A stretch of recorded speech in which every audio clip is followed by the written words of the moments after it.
Hello Mr. Artman, I have come to deliver unto you, Freganestria chinensis. Praise the ORBATHON gold blood orb.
Good morning my friends.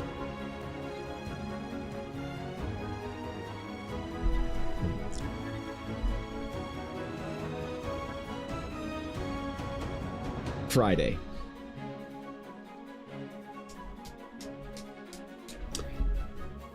I know.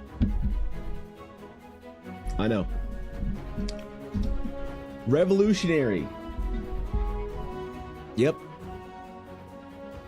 Once again, it's the end of the week. It's a very good Friday, in fact, because there's a Diablo 3 season. Why would you care about a 15-year-old game with a new season? Because that's Ella's favorite game. So what do you mean, man? Yeah, what's up, guys? Welcome back to the stream. Friday. Dude. Classic Mr. Artman. Aduria, the meta today, I don't understand. Yesterday's meta was a stick bug. And today's meta, as far as I can tell, is a middle-aged Asian man. So I don't know what the like, yesterday was a stick bug. Today is a middle-aged Asian man. Like, what am I, how am I supposed to, six? Oh God. Yeah, I don't know what the common denominator is there, so I can't, I can't possibly, yeah, large. No, I mean, that'd be easy if it was another stick bug, but, you know, I Googled it like I usually do for the meta. So, I don't know, man. What's up, guys? Good to see you. Welcome back to the stream. Welcome back to the VOD. Aduri, thank you for the bits. Croc, thanks for the 51 months, dog. Holy shit. Good morning, everybody. Hope you had a good week. I hope you had a good Thursday, in fact. As we all know, that Thursday is, in fact, the official D&D day. That's right. It's the day that we play D&D in this guild. Why? I don't know. I think it's because Critical Role kind of made Thursday a thing. Could be not. But unfortunately, a couple years ago, a game called Baldur's Gate 3 came out. And why is that unfortunate? Because everyone realized they could get most of the D&D experience without any of the socialization. So unfortunately, yeah, since none of us have any friends anymore, we all just play Baldur's Gate instead of D&D. So I hope you enjoyed Thursday Baldur's Gate Day. I played some Diablo 2 yesterday. Yep. I got off stream, and instead of doing the work I had to do, I had a 2.5 hour nap. Holy shit, man. I gotta catch on my sleep. And then, did I do work? Well, I cut out some cards for the next secret project, but then I played Diablo 2 for a couple of hours, because what's better than playing the newest Diablo game out? A Diablo game that came out 25 years ago. I really got to play some new games, man. Like I need a new game to come out for me to want to play it. You know, I want a new ARPG, and I don't know if I should give Diablo 4 another shot. But I don't know, man. I want a new ARPG. And there's a couple out there. There's a Warhammer 40k Inquisition one, which is apparently pretty decent. There is PoE 2, which was fun. I played it for a little while. Maybe I'll give it another shot, actually. I feel like it's a little bit too, I don't know, it's a little too deep for my casual tastes now, as I am a aging gamer requiring less and less depth in my games. And to think, I felt bad about it. But with that said, as an aging gamer, I am contemplating starting up my new D&D game project thing next week, or sorry, next month, which is, I guess, next week. Just not next week, but next month. So within the next 1 to 4 weeks, you know what? Never mind. I kind of want to do a departure from Eldara for a little while, or from, sorry, Teleria, and go to a different place in Eldara and do a little bit of a, I don't know, like a miniature sci-fi kind of vibe. The problem is, what I would say that I'm doing that for the next game, the closest thing to it in D&D terms is Spelljammer. The problem is I'm not going to use Spelljammer because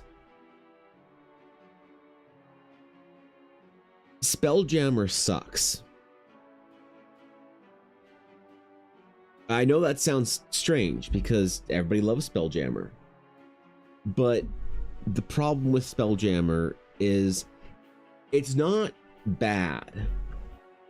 It's just not good enough to be considered not bad. And I'll leave it at that. So, today is indeed Fan Art Friday, which I do think that we're gonna finish our undead happy man, happy. No, he's sad. Our undead sad man, Octus Taconis, and try and make him look a little bit happier than he is in the game. And then also finish off a little bit of the work we had done for last week. I think we might format the magic items that we did and like put them out on cards. I might even paint them today. We got a little bit, some things to do, man, for the Eldarin Armory.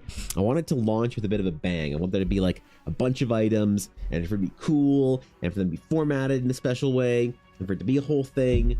I just don't know entirely how that's going to look right now because I haven't thought about it, to be honest. So I think we might do some formatting and also figure out what some of the items from last week are going to do, so I can actually make some cards for them, put them on the Discord.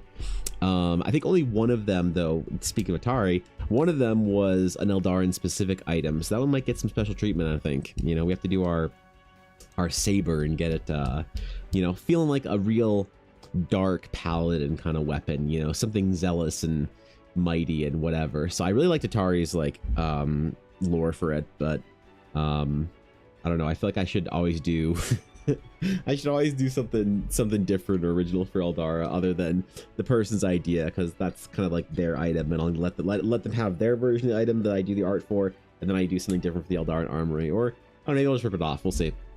Venus, what's up, dude? How's it going, Venus? How you been? It's been a while, man. Greg, good to see you, bro. Usually I work, but not today. Dude, listen. Instead of working on Fridays, take a 3-day weekend every weekend. Just try it out. See how it feels. See how it feels. You know, because when I'm running my game studio in 10 years, I think I'm going to implement a 4-day work week. I think I'm going to try that. I think I'm going to try it. I don't know. It's a little, you know, a non-standard, right? You don't make your way into the art world as a video game creator by slacking off, they say.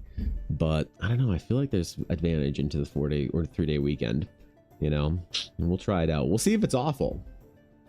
We'll see if it's terrible. If no, we don't get any work done. But I know there's some studios, some small indie studios in Europe trying something similar to that. They're doing a 30-hour work week. They still do 5 days a week.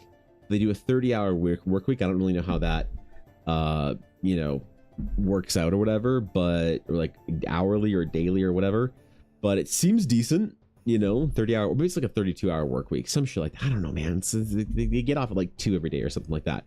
I think it's interesting, you know, like if you cut out all of the kind of like bureaucracy at companies, I feel like you get some work done. We know that's true, actually, because when you think about games like Clair Obscur getting made with a studio of 30-something people or whatever, 40 people or however many it is, versus a game being, you know, made by Blizzard Entertainment with however many people.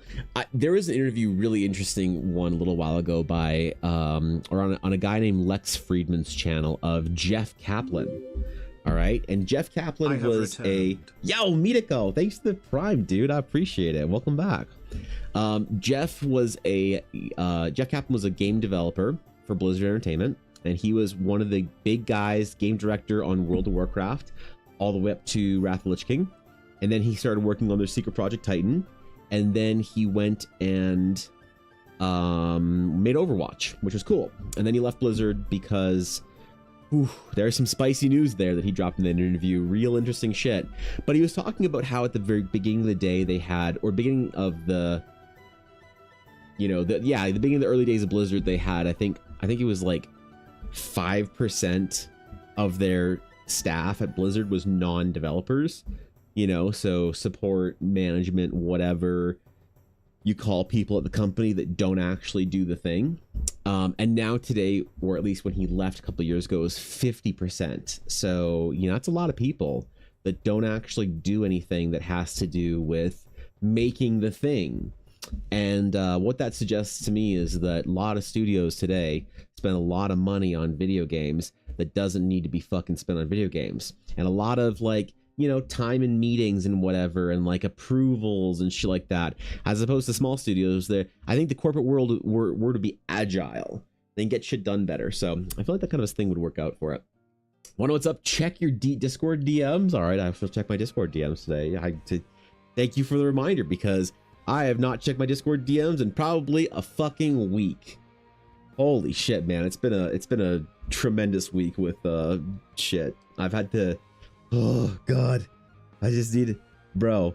I need this whole pregnancy shit to be over. I need Ella and I to stop having to do appointments and shit, man. It's been kind of choking, suffocating. Is that the word?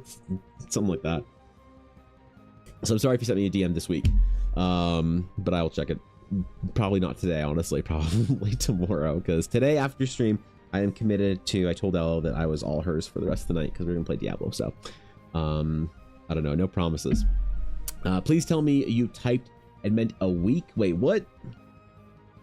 30 hours a day seems reasonable, but oh, okay, yeah, no, Atari works 30 hours a day. That's a USMC work ethic, right? That's you want less than you want to only work 24 hours a day. That's some fucking chair force bullshit. Holy man. Morning, Azalea. Bureaucracy bloat. Yes, exactly. Bureaucracy bloat. That's a big problem. You know, I think it happens in every company, in every organization. But, you know, realistically, we can probably trim so long as you own everything. Like, I think that's kind of the, maybe I'm underestimating how corporate structures work, but I think that it's one of those things where if you own everything to do with the company, you can kind of do whatever you want and not have to worry about approval and shit, and just put people in charge. So I'll give it to you straight. I got into Barcelona Academy of Realist Arts. Oh shit, Venus. Oh god damn, that's exciting, dude. Congratulations, Venus. That's a great school for classical realism, I think, for like traditional classical painting, which is obviously, you know, your direction. That's amazing. You know, there are a lot of great art schools in Europe, but some of the ones that are like, in case you guys don't know how great Barcelona is for painters, there are schools in Europe that are far more prestigious than Barcelona, but the prestige comes from people who don't know how to paint. As far as artists go, and as far as painters go, all the classical realism, you know, the classical painting schools in Europe, they're like, you know, they're really fucking good. And Barcelona is one of the top ones, so that's incredibly impressive, Venus. I'm very proud of you. Holy shit, dude. That's fucking awesome, Venus. I remember you talking about like your art school plans and where you wanted to go and places you wanted to maybe go to and different cities you wanted to study in. That's amazing. I'm really excited for you. That's actually so cool, dude. That's like, man, I remember when McBluff got into art school, and it's so cool to see the evolution of the artists. And dude, I'm so excited to watch your career, Venus. You're gonna be a tremendous force in the art world when you're out working professionally. So that's so fucking cool, dude. I'm so excited for you. I hope you have the best time. That's a big change though. That's gonna be a far move, you know? That's moving away from home and going to art school, bro. That's sick. We talked about Aladdis like 2 years ago. We talked about a lot of schools, didn't we? Talked about certain schools in different countries. Oh god, yeah, I remember the original plan was man, world politics make it tough to go to the art school you want, right?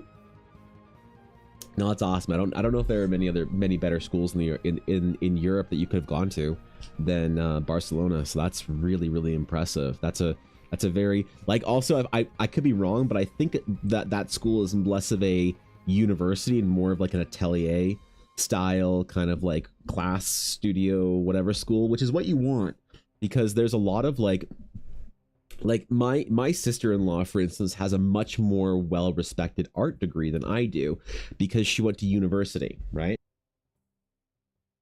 She went to a big fancy university program. But the problem with a lot of these programs that are considered to be really prestigious is you spend a lot of class time, a lot of academic time. You have to do a lot of English and humanities courses. You have to do a lot of things like that, spend a lot of time writing papers and shit. And that's kind of like good if you want to play the prestige game. But if you want to actually be good as an artist, you have to go to a good technical art school. And that Barcelona is one of the best ones out there in Europe, as far as I know. So I think it's probably one of the best ones in the world by a good margin. I don't know the American sort of, I don't think there are many American kind of like programs for that kind of stylization of you know, art into the classical realism, but that's pretty cool, Venus. I'm very proud of you. That's really cool. I can't wait to, I guess, see what kind of work you produce in the next couple of years. Okay, let me catch up a chat real quick. I don't want to miss too much. Could you always give 110%, even though that's physically impossible. Helps me bad at math. That's all. Yes, exactly. Company gets enough effort from me, just not get fired. Maybe 40 or 50% if they're nice. Yeah, I mean, that's the problem, is like if you're working with creatives, you want people in your company that would want to give everything to the project, right? So you know, it's the kind of thing where it's like, if I were to create a game studio, I would demand 100% effort from people. Like, you know, you can't, I would absolutely demand the kind of studio that I would develop would be a studio for people that actually want to, you know, sort of see their work and produce the absolute best they could possibly produce and get pushed to the limit and exceed like their own expectations, but then get compensated extremely well for that kind of effort. So I'd be very particular about the kind of people that I hire, but also, you know, I'd want to be a very kind of desirable studio to work for. Like a lot of studios like Blizzard in the old days and stuff were extremely prestigious, or Riot, for example. but they didn't pay well because of that, because people would they'd want to go work there because they love the studio, they love the project, but they don't necessarily have to compensate, right? This is a big thing at Blizzard. People will get hired at Blizzard, they go work there for a couple of years, and they go to another studio, and then they, like, for double the pay or whatever, then they come back to Blizzard or something like that, later, and having gotten their pay raises and shit. So yeah, I don't know. I think it really kind of like it always kind of comes down to, if you want other people to work for you, I think you have to really make sure that they're, like, creatives you can't be creative when you're terrified. You can't really be creative when you're terrified. That's the thing that I always used to say in art school, which is actually a good thing. We're talking about art school, is at like we had at the school I went to, my program, we had as much workload, like, during the week as, like, med school students. Like, this was not a casual program. Very low acceptance rate in my program I went to, very high dropout rate, very low graduation rate. It was very stressful, tremendously difficult. The workload was oppressive, just nonstop every day of the week, weekends through, everything. But we got to, like, we got to grow a lot. The problem is that I always sort of talked with the other people that were in academic classes, is like, you just need to memorize shit at 3 a.m. I have to be creative at 3 a.m.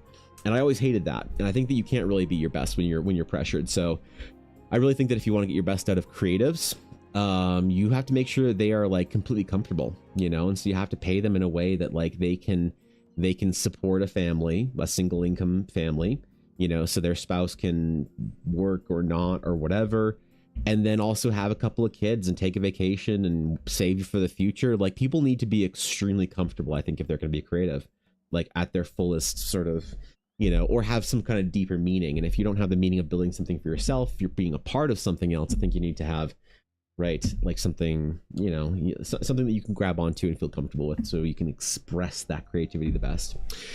Two others I'd love to get into. Barcelona's tuition is the lowest, which matters because I'm broke as fuck. Well, listen, Barcelona is definitely well above the bar of getting you where you want to be artistically. So America does have a couple schools. I know one's in Boston, one's in Virginia, I think. Yeah, I mean, there's, like, I think unironically the best school in the US is Art Center. Problem is tuition's like $200,000 or whatever, so it's now a rich kid's school, unfortunately. Like, 50 years ago, anyone could get into Art Center if they're willing to work for it. But I think you're right, Boston University, and I don't know of any other ones. I think New York has not New York University, but I think New York has an Academy of the Arts that's really good, that's kind of also Atelier style. But no, man, I think Barcelona's fucking phenomenal. So also living in Spain, dude, that's sick. What's up, Wolfie? Good to see ya. It's been a while since I've been here. I thought you were here last week. Got a place with my friends? Congratulations, dude. That's fun. So I can't work out with companies. They make it really hard to feel good about a project. True. I mean, that's also the issue, is that if you're not excited about the thing that you are working towards, you're not going to put your best effort into it. So it's kind of like getting people to believe in the project, and then also getting people to feel like they're getting something out of it. Reward structures are very important for all of us, I think. And so if you expect people to work for you, and you expect people to put the best effort in and forward, you gotta have that reward structure in there. So I don't know. What's up, Say? Thank you for the lurk. I appreciate that. Worked with a ton of solo and indie devs, and they have a way of making people to want to give 110%, especially for those of us who are not financially motivated. Sure, yeah. I mean, there's, like, if the project matters too, if you think what you're doing is actually important. This is one of the reasons why I think you have to, like, the studios of the future. If you want to hear, like, the best breakdown on it, listen to the Game Awards speech that Sven, the guy from Larian, gave, because I've been preaching the same shit for fucking years. That basically the studios that are all entertainment as a foundation for monetization is not the best way to produce the best work. And so the problem is, once you get the kind of investment that you want for big studios, you kind of get stuck in that loop of having to pay for, whatever board bonuses you need to pay for. I mean, so just in that interview with Jeff Kaplan, one thing he said that was really interesting is because he never really said why he left Blizzard.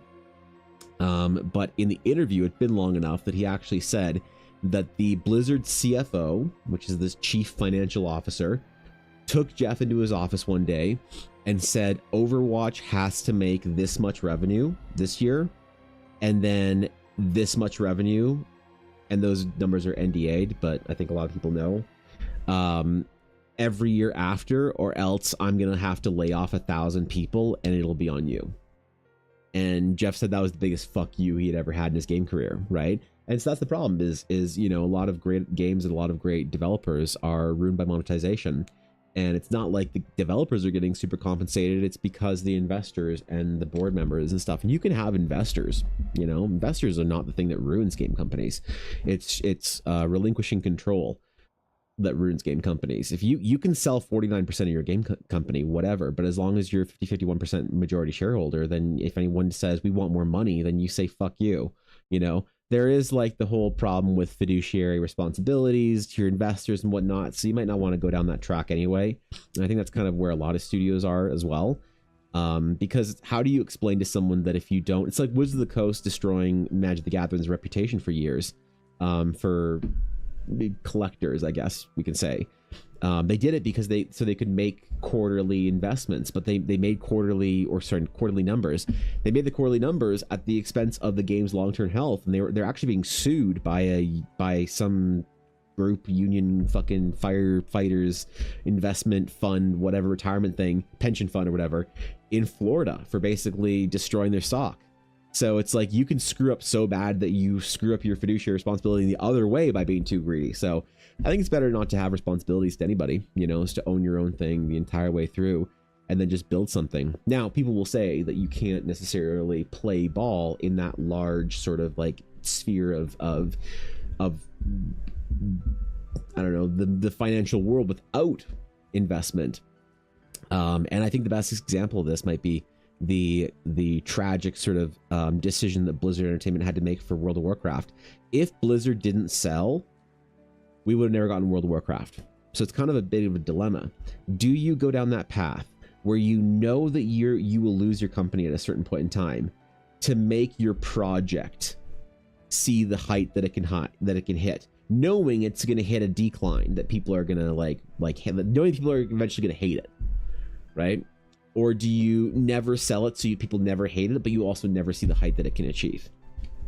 I don't know, man. I don't think there's an easy answer one way or another. But for myself personally, I think that I'm of the opinion of never selling, of never giving up the creative rights and decision-making rights to anybody for anything. So I can basically do whatever I want through the projects. But game studios are tough, man. It's a tough world to be in. So you gotta own your own shit. And so today we have a handsome zombie to draw. Because I have been enjoying Critical Role Campaign 4 Season 3 or whatever we're on right now, whatever group we're on. I've been enjoying it thoroughly. I've been having fun, and so I need to finish drawing the entire cast, and then we're gonna move on to some other dumb shit for Fan Art Fridays. But we got a couple more cast members to draw on, so I think we're gonna finish this piece for Octus and then work on the armory today. So it'll be a focused, short, dedicated stream. Hold up, what's on Discord, Ella? One sec. One sec. Ella needs me to look something up for real quick.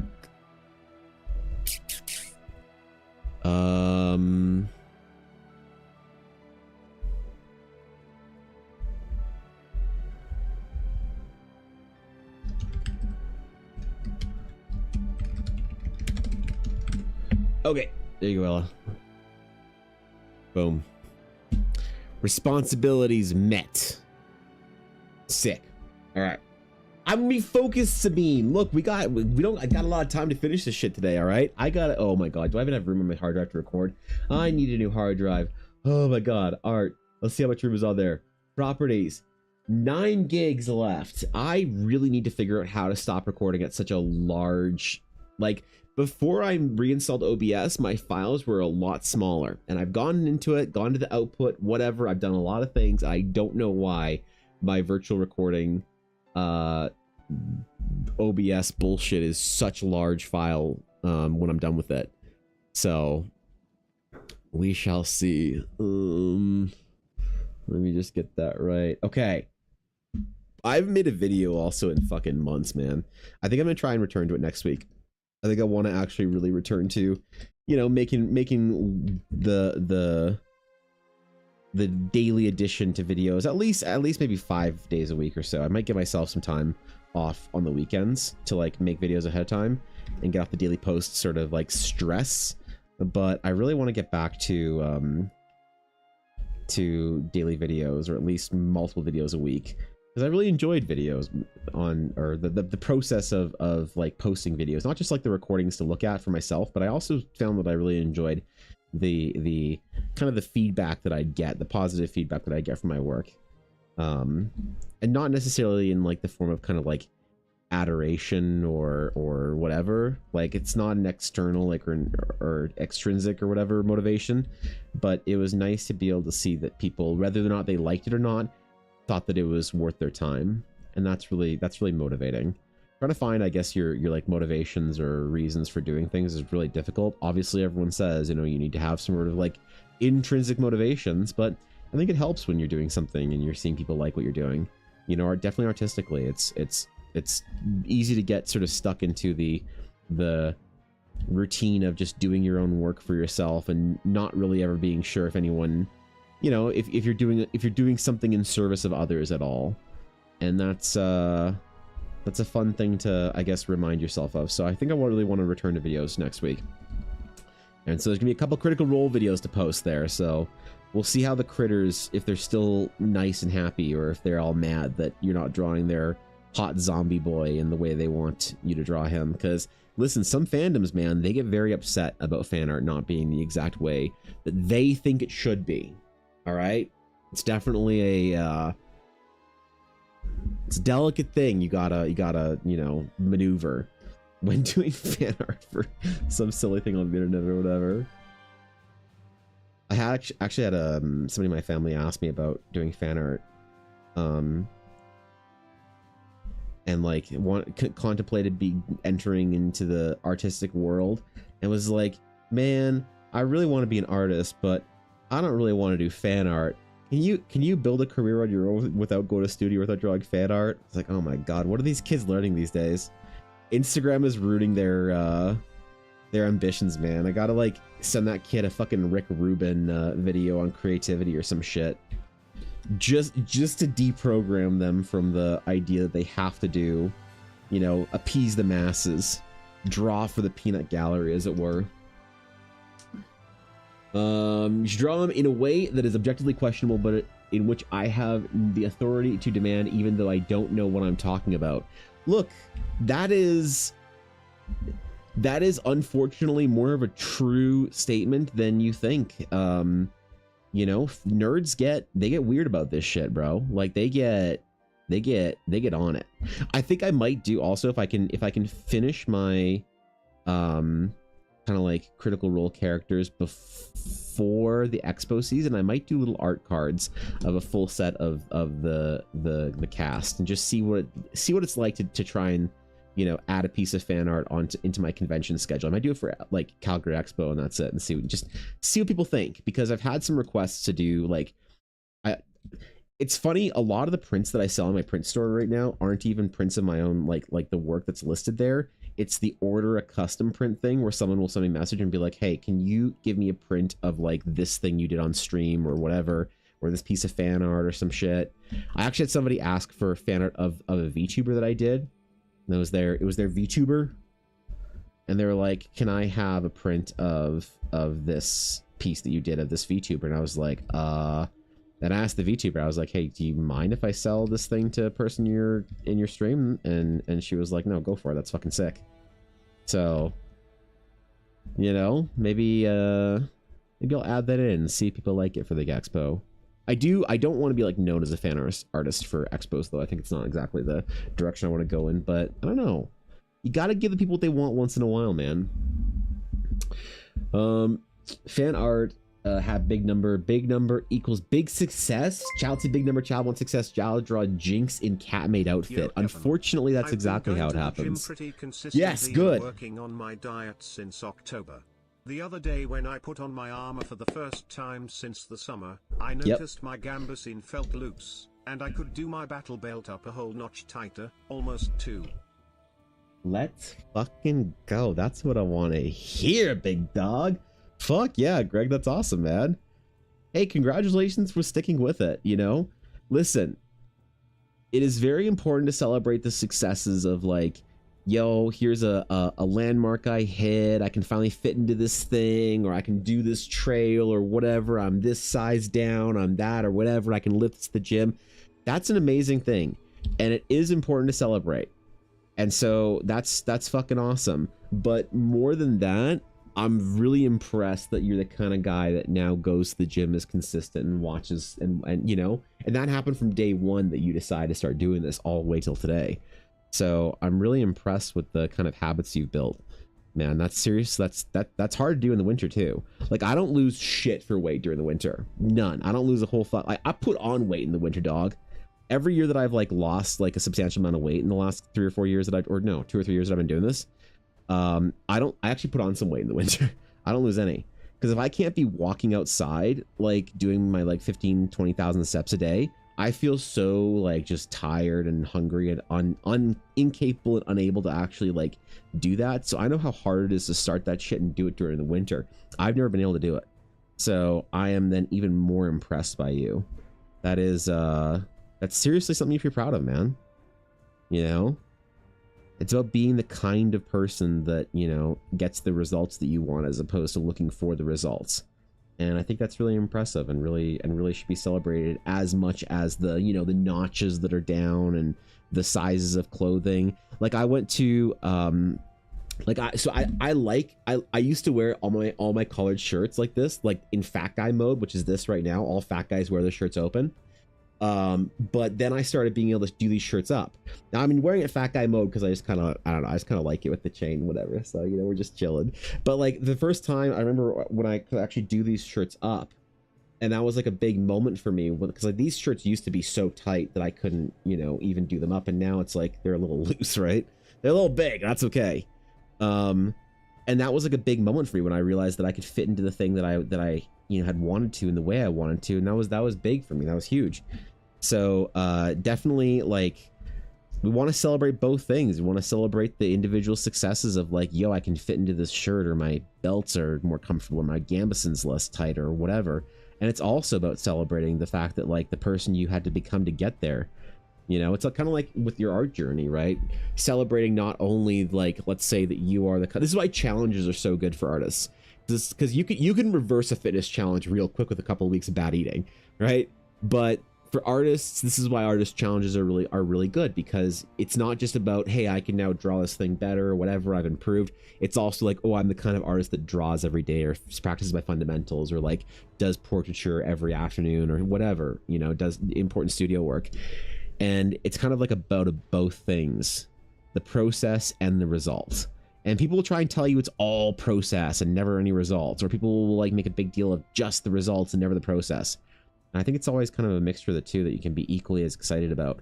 And it's like one's excitement does not take away from the other's impact. So that's awesome, man. That's multiple things to celebrate. It's spring. I need to physically fix myself. I want triceps to look juicy in your graduation dress. Yeah. All right. All right. Get after it, Venus. Start lifting fucking well, I don't know what you guys have on Estonian farms, like milk jugs and shit or whatever, you know. Get after it, Venus. You're always very physically active though, so it's probably gonna be pretty easy for you. Not easy, but quick for you to get the results you want. I know you walk a lot and move a lot, so fuck yeah, man. This year's gonna be a good year, man. A lot of people are doing very exciting things, you know, improving, whatever. It's an exciting year. I will admit I didn't lose as much weight as I wanted to in the early spring. Like I wanted to start losing weight in January, instead of like I usually start in like May-ish when it's like warm out enough to like, you know, go outside for a walk, and it is fucking brutally cold, and there's like maybe 3 or 4 inches of snow that fell in the last couple of days. So I ain't going outside right now. Fuck that shit. and I kind of let myself down a little bit. I didn't really do as much as I wanted to. I've been consistent with the gym, but I haven't been consistent with steps or my food or whatever. And like, there's not any real excuse, but I'm also trying to be kind of gentle with myself, because like, having your first kid is very stressful, and it's a lot that goes on, a lot that goes into it. So I'm trying to not be so hard on myself. I wanted to be at a certain like weight and a certain this and a certain that, before baby arrives in May. But I think for me, I've kind of settled into this idea that it's more about being, again, the process, being the kind of person, like, rather than hitting the kind of goal that I want to by, May, whatever, being the kind of dad that has like the consistency of habits that are good and healthy. And I think I'm getting there pretty quick. So yeah, man, it's a big year for a lot of people doing a lot of self-improvement, which is really exciting. It's really fun to be around other people that are also taking, their health and artistic journey or professional journey or whatever really seriously. Because I'll be honest, it's, being around people like, how there's like, I don't know, they're like an energy vampire, people that are just always suffering, right? Like, a lot of people have a very good reason to be suffering, but still choose to like, a mentality, a mindset, whatever, that is conducive for improvement. And that's the kind of person you want to be around. Like, I've tried mentoring some artists in the last year. Some of them did incredibly well, others didn't go so well, and a lot of it came down to some people just not being able to put the time in required to improve. They just didn't take it seriously. And so it's always fun and always good to be around people that are like taking themselves seriously, you know what I mean? And striving towards something. You feel like you kind of get inspired by it, kind of get you don't necessarily get motivated, but you get caught in like their momentum a little bit. So impressed by dedication to anyone who knew me growing up and would know me as the guy who tried to learn 100 instruments, 20 languages, 50 art mediums, etc. Never committed to any of them and dropped it after 2 weeks. That's awesome, man. That's like, definitely focus is a hard thing to develop, and that's really cool. That's like, that's fucking awesome. That's really dope, being able to develop some dedication to something like that, which you already have. I mean, obviously you're very good at your craft and whatnot when it comes to RPGs and storytelling and cosplay and all these creative endeavors you have. But like, adding another one into there is like really hard to do. What's up, Tombstone? What's going on, dog? Maybe all your progress has been so you'll be a super dad. Maybe, yeah. I don't know. I hope so. I hope so. We had the baby shower, man, a couple days ago, last weekend, and that was I'm rebelliously going to try my best to be a happy new dad. So many people my age are just so fucking miserable in the first little while of having kids, and like, there's so many old people that decide to start a sentence with "just you wait," and then tell me about how bad of a time I'm gonna have. And so like, I'm kind of resentfully gonna try and have the best possible fucking time I can, and be, like, it's kind of crazy, right? Like, that the last time that I really felt like this was in art school, actually, Venus, because in first year, all the fourth year students would always be like, oh man, it's gonna be so tough, you're never gonna get any sleep, you might fail, you might not even be here, oh dude, like, hey, there's 4 of you first years and we have a 50% dropout rate by 4th year, so hey, which 2 of you aren't gonna make it? Like, oh man, you're gonna be tired, you're never gonna sleep. And they were right about everything. They were right about how tired we were going to be. They were right about how anxious we were going to be. They were right that most of us weren't going to be there. I think only 3 of us out of that group of 4 that went for lunch every day actually stayed at the program. And so they were correct. And I get the same thing from new parents from talking about being a dad. You're never going to sleep. You're never going to have free time. And again, kiss video games goodbye. Just uninstall them from your computer. Your career's going to have to take them. But like, all this shit, man, And I remember thinking, I was like so resentful to the 4th years. So when I was in 4th year, I saw the little first years. They were like, oh man, we're so nervous. Are we gonna be okay? And I would see like the other 4th years kind of like licking their lips, getting ready to like start trauma dumping on them about how hard it was. And I'm like, oh man, it's great. And they're like, what? I thought it was hard. Yeah, it's hard, but you'll be fine. You know, it's very difficult. Don't get me wrong. And yeah, you'll lose some sleep and whatever, but dude, just stick with it. You'll be fine. Like it's like you have the capacity to handle this challenge. Like no one told me that when I was in first year. They always just told me how bad it was going to be. And so the same thing I think happened. I think a lot of people use that to like cope or whatever, you know, they want to like, they want to kind of talk shit to make themselves like scare the other ones to make themselves feel better. So no, when it comes to being a new parent, I'm going to be like rebelliously happy about it. I'm not going to let it fucking get me down and shit. Just to stuff it in the face of everyone who demanded that I, you know, submit to being miserable or whatever. The same thing actually happened when Elliot and I got married. Like when I told a bunch of friends and like, not, you know, colleagues and people I worked with, people at you know, the gym or work or the game store, whatever, that I was getting married, a lot of the older guys were like, oh man, say goodbye to your freedom, say goodbye to, you know, date nights, this, that, here's how it's all gonna change. And I was like, fuck you guys. It doesn't, like, well, just because you hate your marriage doesn't mean I have to hate my marriage. Like, fuck, man, you know? And so I kind of don't, like, you never want to say this out loud, but I have this like this kind of like petulant, like bitchy attitude about it, where I'm like, just because you sucked at being a parent in the first year and you were tired and miserable the whole time doesn't mean I'm gonna be. I know it's gonna be hard, definitely, but like, I don't know, man. I think people are too negative about challenges, you know? It's like a bit of a there's a saying that somebody had. It's a quote from some fucking podcast I listened to where a guy said, the pessimists get to be right, the optimists get to be rich.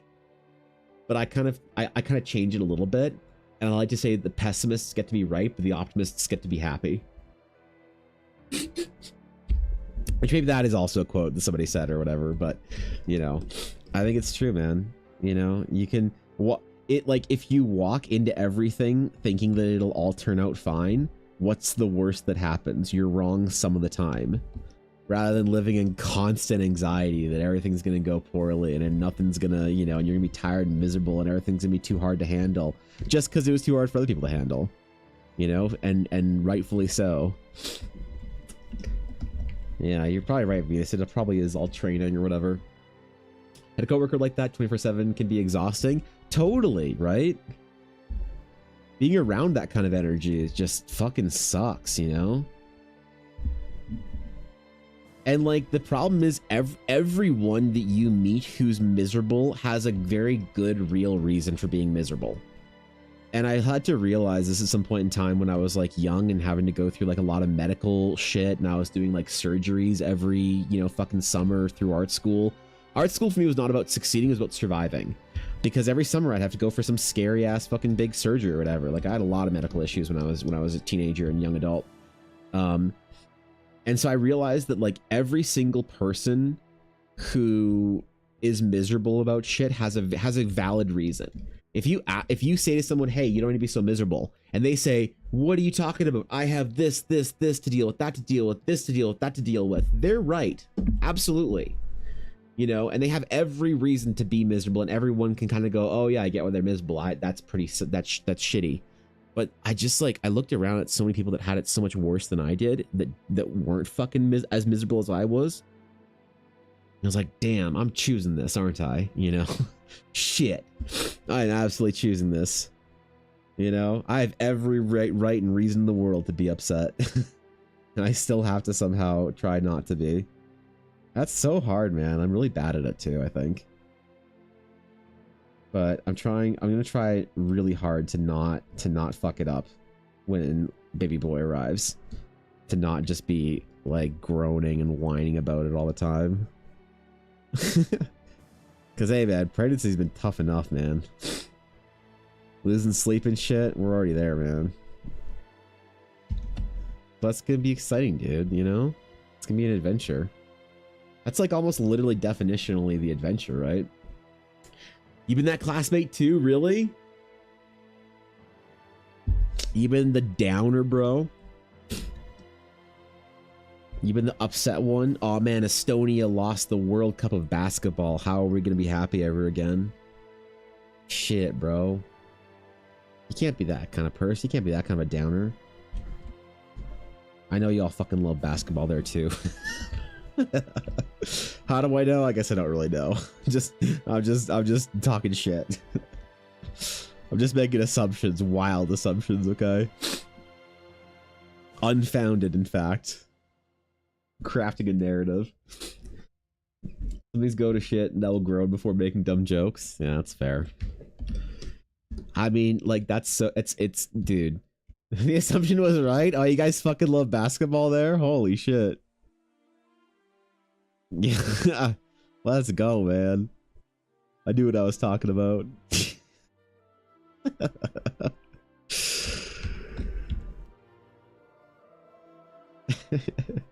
Art school is gonna be really tough, Venus, if you make it tough, but it'll be rewarding. It'll be so rewarding, dude. It's gonna be the best time. And man, it's so fun to be just surrounded by the craft, you know? Every day surrounded by people that like want to do the same shit, to want to like, you know, be better and want to like obtain the same skills.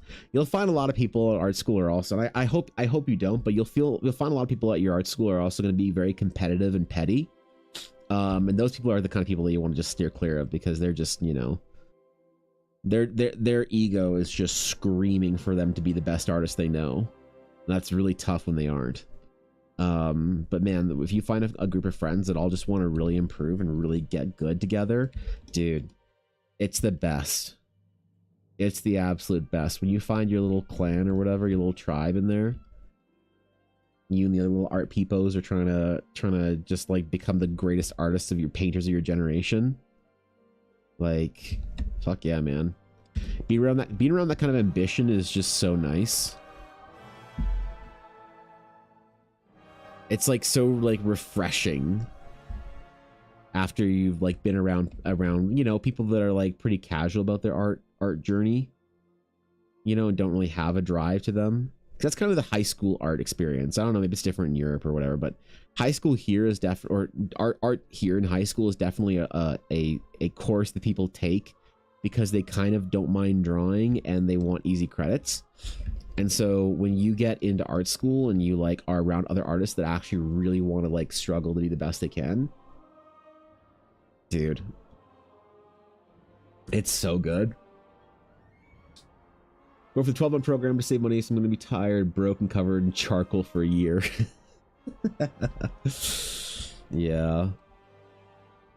Yeah, just remember, oh my god, just remember not to get paint on your hands. Holy shit. Dude, you can be covered in charcoal, that's fine, but don't be the artist that's covered in paint. Oh my god.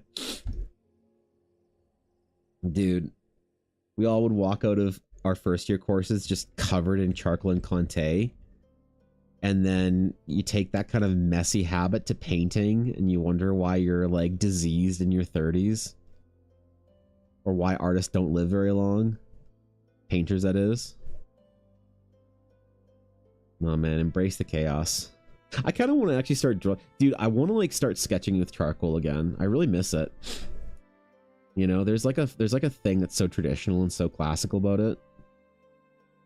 I just don't do much traditional work anymore at all. And I really, really miss it. Do you have like Venus, do you have we haven't talked about this in a while. Do you have like a career sort of in mind that you want to work towards? Like, what do you want to do after this program? And like, that's a terrible thing to ask a young artist or a young person in general, I think. Like, what do you want to do? XXX, like, how do you want to define your entire life? What do you want to do for your entire career? Making like 16-year-olds decide what they're going to do with the rest of their life in high school, I feel like is a terrible and barbaric thing to do to teenagers. You know, obviously artists are a bit different because they usually know they kind of want to be artists at an early day. Like I never didn't know I wanted to be an artist. I never decided. I had other things, other passions that I wondered if I wanted to pursue professionally. in some ways, but it was more of a passing fleeting thought. I never sat there agonizing about what I wanted to do. Within the realm of art, there was always things that I wasn't sure what I wanted to do. Like I had to kind of bounce around a little bit. But so maybe that's not, maybe it's okay to say I don't fucking know. I just want to, you know, go to art school and get better for now and figure out what I'm going to do next year or whatever next year. That's totally fine too. You know, it's good to have a plan, but also people say life is short. Life's pretty long, man. You got a long time, especially as an artist that you don't have a retirement age that's like going to creep up on you. That you're like, oh man, I need to be done when I'm 65. No, man, you can make art until, you know, you can make art until you're 104, right? After that near death last session, I finished my backup character today. No story yet though, rather happy with her. What are you playing, Balong? I want to travel between international artist residencies and work myself up, try to find buyers, maybe get a job as a lecturer or a quest teacher. Oh, I see. Okay, cool. All right. And so your subject are you still pretty set on portraiture? Last time we talked, or are you expanding out into different things, or are you focused on that for now and wanting to get really good at it? Because like doing the gallery, painting and drawing, okay, doing the gallery scene is very, very difficult. Like most of the gallery scene in North America and Europe and Asia, actually massively more in Asia and the Middle East, so actually it's everywhere now. The gallery scene in most places is basically about money laundering, nepotism, and tax evasion, which is like kind of tough when you're the artist that produces work for that. If you're just feeding art into the system and you're getting paid really well for it and your patron is basically, you know, money laundering criminals of the upper elite, like that's fine. You're still getting paid to draw the shit you want. You know, you still got a patron that's going to be, you know, kind of like letting you do as you're amused to do.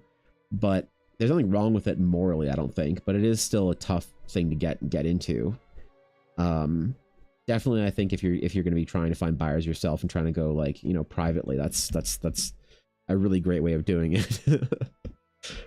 Super nice way of doing it. Definitely 10 out of 10. Can recommend doing shit on your own. That always helps. You start making content and build a brand for yourself too, Venus. I feel like artists is the good to be multi-talented. You can synergize a lot of talents. Yeah, definitely. I mean, that's also a big thing, whether you're on your own or whether you're going to apply for a job. A lot of artists now, like the big thing used to be artists, you wanted some sort of degree of like 3D in your work. You wanted to be able to model at least a little bit so you can work with teams and whatever.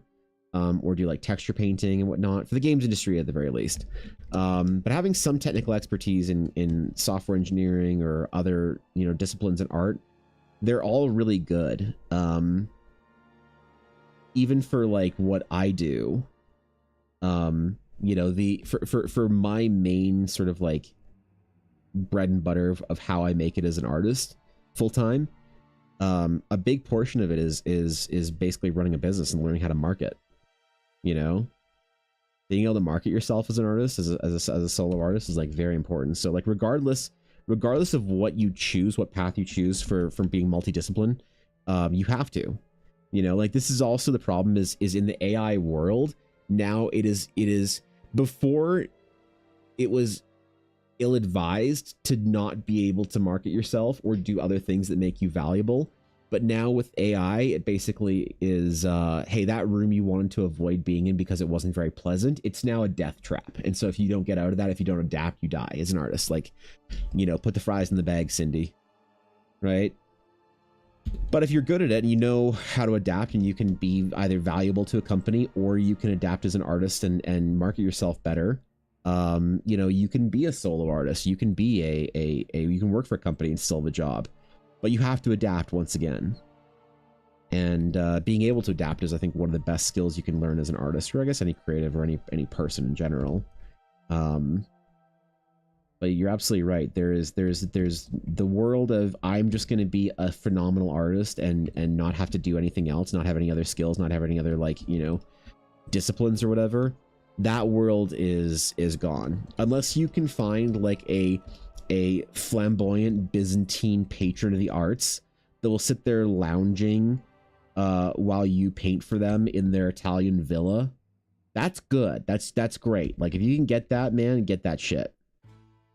Or if you can become favored by the money laundering gallery types, in which case then that's also great too.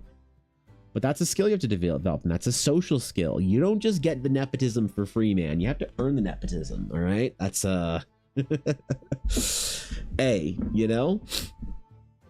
The backup will be a paladin, Oath of Zeal, combined with 2 levels of Warlock Hexblade. I feel the madness oozing from her. It's a rather dark campaign. Okay, that's pretty cool. Made a webpage, and I'm going to try and post more of my work in the coming months. Have some exhibition things lined up, and a sales exhibition festival in July. Yeah, I mean, if you're doing traditional painting, I think the 2 best artists for creating content for your sphere are God, what are their names? Andrew Tischler. We're all familiar with Andrew Tischler if you're a real artist, and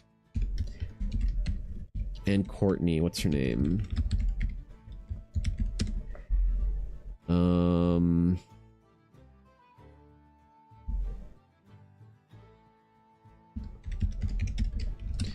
There's 2 traditional painters. Courtney Myers, Cervantes. Dude, what a fucking dope name. Yeah, the two artists that I think do traditional painting and market themselves extremely well with their content is Courtney Myers Cervantes, which is the best name an artist has ever had. She does incredible work for marketing herself, and then obviously Andrew Tischler is I don't know how to pronounce his name. I think that's right, but he's also one of the best kind of traditional painter creators or whatever for marketing themselves. So a lot of people think that if you're not a digital artist, you can't go down the route of marketing yourself with developing, as they say, capital C content. I've never considered myself a content creator, and I doubt that Courtney or Andrew consider themselves content creators either. It's about the focus, not necessarily the process. Artists that refuse to post anything online because they say they're not content creators, I think are just coping because they're lazy and bad at marketing. If they say they refuse to because it crosses some moral line into being a content creator or whatever. No, man, make some YouTube videos, make some stuff. It's a new fucking age. This is not the 1970s where you can just be good and sign up for a fucking gallery exhibition and then suddenly become some resident artist at an atelier or some shit. Being able to market yourself and create a brand for yourself that you carry the entirety of your art career is very important, and I wish I had started on mine much earlier. But yeah, these are 2 great traditional painters that do that, which I'm sure Venus is already familiar with, but honest question, how much AI is there on Pinterest? 95%. I don't know. I don't use Pinterest. I've never used Pinterest. Really. I have never really utilized Pinterest in any way. I've always found that Pinterest has the problem of being sort of like a race to the bottom of the barrel type website anyway. And so I never really used Pinterest to begin with. So if it's gotten just overwhelmed with AI, I think that that was inevitable for it. It was already overwhelmed by just artistic simulacristic slop. Is that a word? Simulacristic. That can't be a real word, but it sounds simulacristic. No. But it was just some sort of I don't know, facade or a simulacrum of real art, and nothing but fucking deranged slop on there to begin with. So the fact that it became infected by AI deranged slop to me was just inevitable. So not to say that if you use Pinterest, you endorsed or utilized the slop, you were just able to filter it out, better than I could. And now it's just overwhelmed. So yeah, I don't know what you're supposed to use now, to be honest. If Pinterest was your main form of idea generation and inspiration, I don't know. I really don't. I don't know what the alternatives are now. I don't know if there are any safe ones. It should be a word. I think that whether or not something is a word, because nothing's a word until it's a word, Atari. So I think that if you just say words with enough confidence, they become words, right? It's all made up anyway. Who gets to decide what real words are?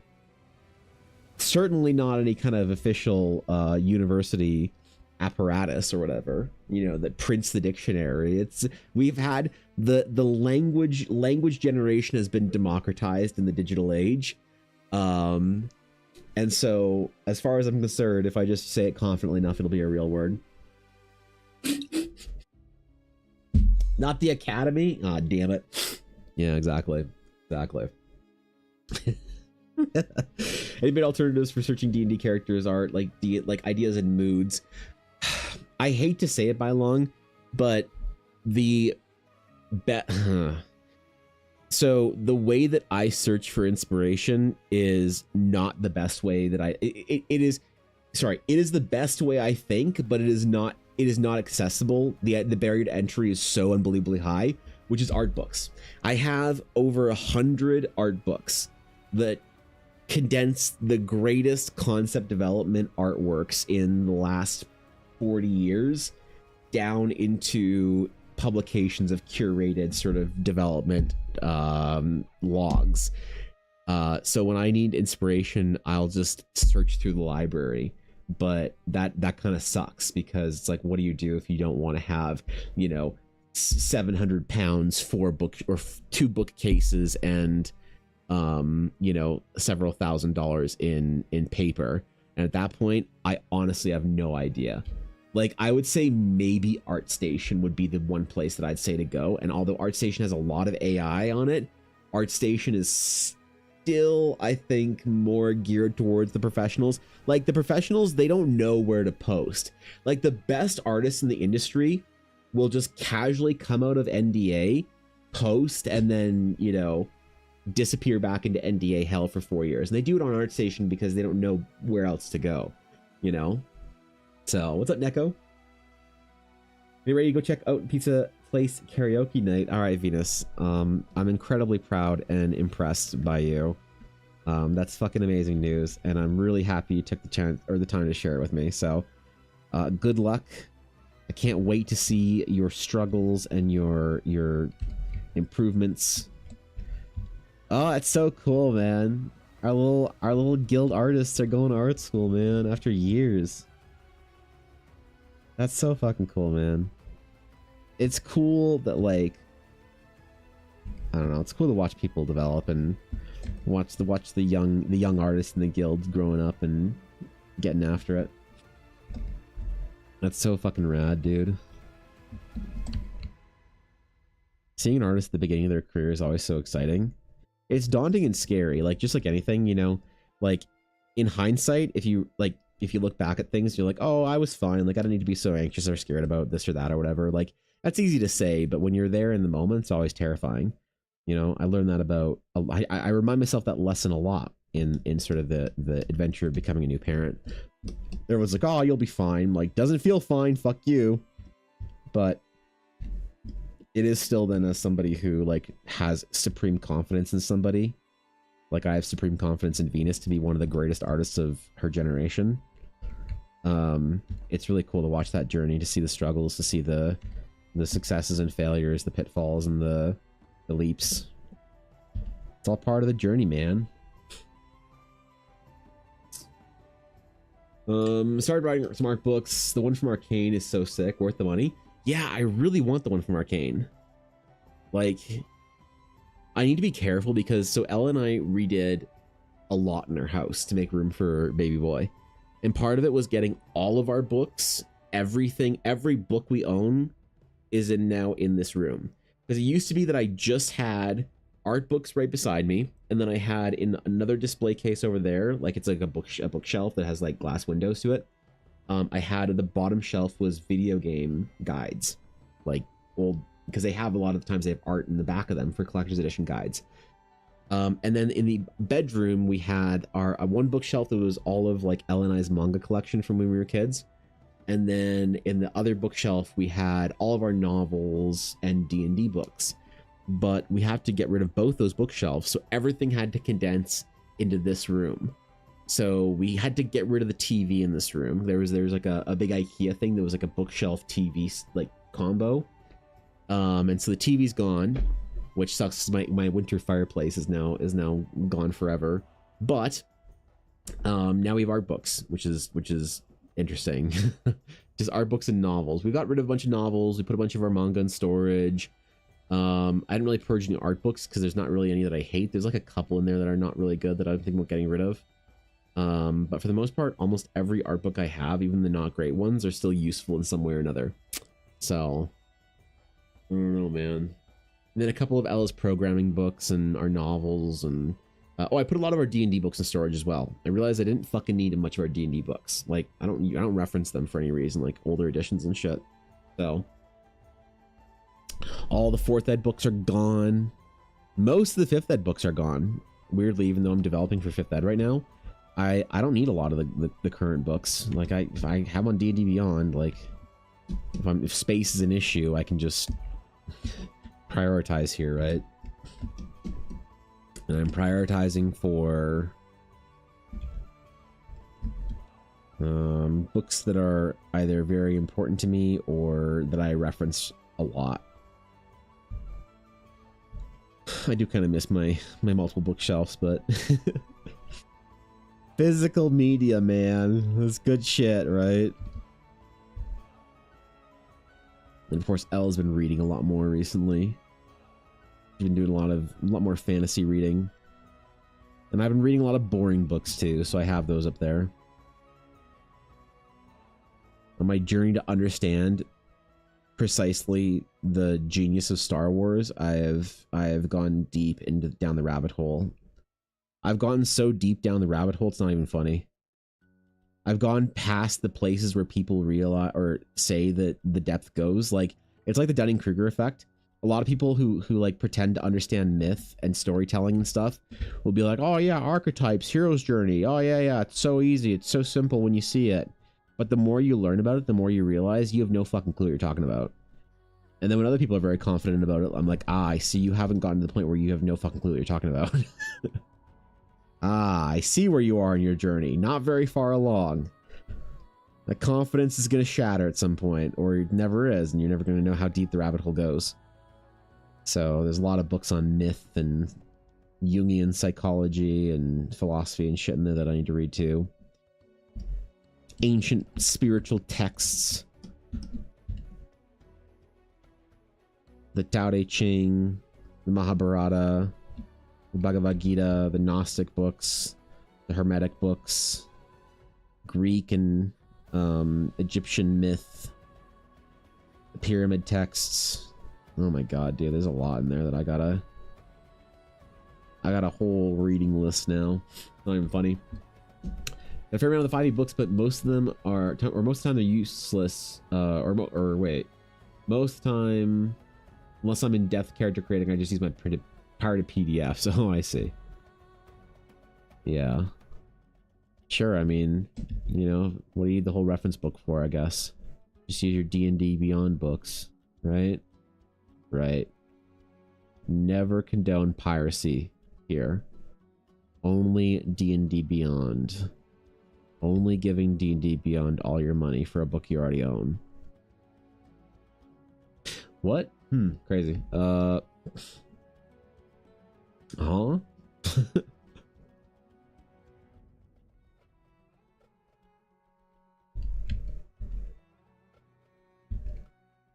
I mean, I guess that is the good thing about D&D Beyond if you have somebody that can share the books with you, is that you have access to like everything. There's like a couple of people that I have invites into games that have like basically every book I need, so I'm very glad that I'm very fortunate that people have shared their entire D&D Beyond accounts with me, more or less. I think it's insane I can't just claim the book on D&D Beyond even though I already bought it. Yeah. I mean, I tell a story every once in a while of the first day that I found out about D&D Beyond when I was working at the game store. And I assumed that that there was some like code or whatever, that if somebody at the store bought the book, that we would have like a code card to give them that would redeem it online. I just assumed that was going to be the way that D&D books were from then on. I assumed that they were going to arrive like cellophane sealed with like a redemption code inside for your D&D Beyond version of the book. When I found out that was not the case, I was startled. I was stunned, shocked, in disbelief. And yet here we are. Still no codes. I guess they make enough money that it's worth it, you know? Good for them, I suppose. That'll be something important for me that if ever I do like physical books for things, to make sure that there is a way to claim a digital version of the good. And like, people will pirate it, but oh god, what's Gabe Newell's? He said piracy is a distribution problem.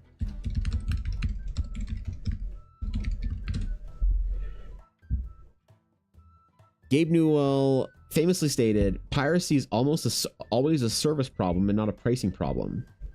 He argued that if legal service like Steam offers better value, convenience, and functionality than illegal options, consumers will choose to pay, reducing piracy by providing superior experience rather than just using a strict anti-piracy technology. Yeah, I mean, I think that's true. You know, I think that if D&D Beyond did like, I think that so how is it a service problem and not a pricing problem? Let's just try and steal Matta's argument here. If D&D Beyond charged less for the digital book, but you could pay the price of the digital book, or sorry, of the physical book, and get the digital book for free, I think people would buy it. They wouldn't pirate their D&D books. They would go out to the store, they would buy the physical book. And so what you gain by that is you basically create a incentive for people to buy your books, because then they can get the digital one on your official site, which would be great. But of course, people don't do that because they want it online. And so it's like the pricing becomes the service issue there at that point in time. So I think that if you have something like that, like a code or whatever, redemption code, where people can get it online, even if they're only getting, I bet people would say, even though I only use the online book, or I never use the physical copy of the book, I still went and bought the official version, so I had the real version online. So yeah, so his quote stands because pricing becomes a service issue when the service isn't of value, right? As always, as that sort of argument I think tracks down all the way. But yeah, I mean, like, also, what could D&D Beyond do to make you want to buy a second version of the book? That's tough. You know? I don't know. Maybe if they had, I don't know if they have this, I think they do, but some kind of subscription service where you could basically get access to every book, but then you were also getting some, you could also then, like, if they had a VTT built in, which I know what they tried to do, but if they had a VTT, if they just like bought Roll20, let's just say, they bought Roll20, and they basically said, hey, we're combining Roll20 and D&D Beyond, and if we're now calling it, instead of Roll20, we're calling it Roll WotC, and if you buy a subscription to Roll WotC or whatever, you get D&D Beyond books for free, or whichever place they want to put your subscription service. And they probably could have gotten more people. But yeah, it is a problem where you go out and you buy your book and you own your physical book, and then you want to use it online because that's convenient. You want the PDF on your iPad so you can be at work and whatever, you know, and look at your D&D character sheet and plan your build or some shit, man, because you're a fucking nerd. That's right. I said it out loud. Then you'd happily have the PDF as well, but you don't because it costs way more and you don't get any value for it. I'm pretty sure, doesn't D&D Beyond, how much is the book from D&D Beyond versus the physical copy? It's like pretty close, isn't it? It's not like if the book on D&D Beyond was $5, you know? Even if, I wonder if what this would work. I wonder if WotC even had like a discount code. Like you could buy the book for $30, but if you bought the book, instead of getting a full physical print code, you could buy the book for $6 or something like that online, which still seems like it'd be shitty. And you'd be like, why don't you just give me the fucking book? If you're going through the trouble of making me whatever, get a code or printing codes for your books, just give me the code for the fucking book. Which again, fair enough. You know, the 5e Player's Handbook is $29.99. How much is it in US for the regular? Is that the PDF, or is that like the D&D Beyond, or is that the regular book from like Barnes and Noble and Amazon and shit? That can't be. Same for all sorts of D&D books. D&D Beyond. Okay, so it's $30 US for a D&D book. And what's the physical version of it? Like 40 US or something? $39.99? Because they're what, 60 Canadian? I don't know what that would be in American for like book pricing. They usually overestimate the like dollar amount or whatever for books for Canadian. Like most, if you buy a book in Canada, it'll always have the US price on it. I'll show you. It'll always say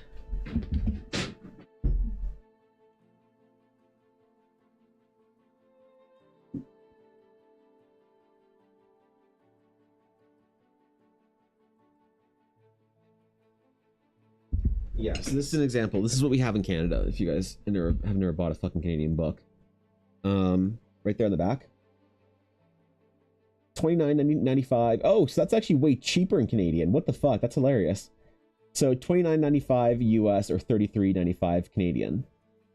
Usually it's about 25% more. That's actually hilarious. I wonder why this was so low. That's fucking funny, man. Why the Gundam book is so much closer, like less expensive in Canadian, because that's like way less after conversion. Oh my god, there we go. But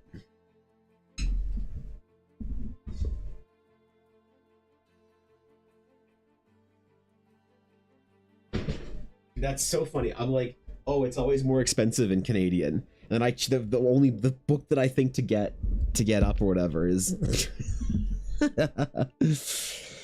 oh, that's funny. Okay, well, bad example, I guess. Shit, dude. But you get what I mean. It's usually a decent amount more expensive. That's insane though. It is probably full price for a book on D&D Beyond, right? Part of me kind of can't believe that they do that, but part of me absolutely believes they do that.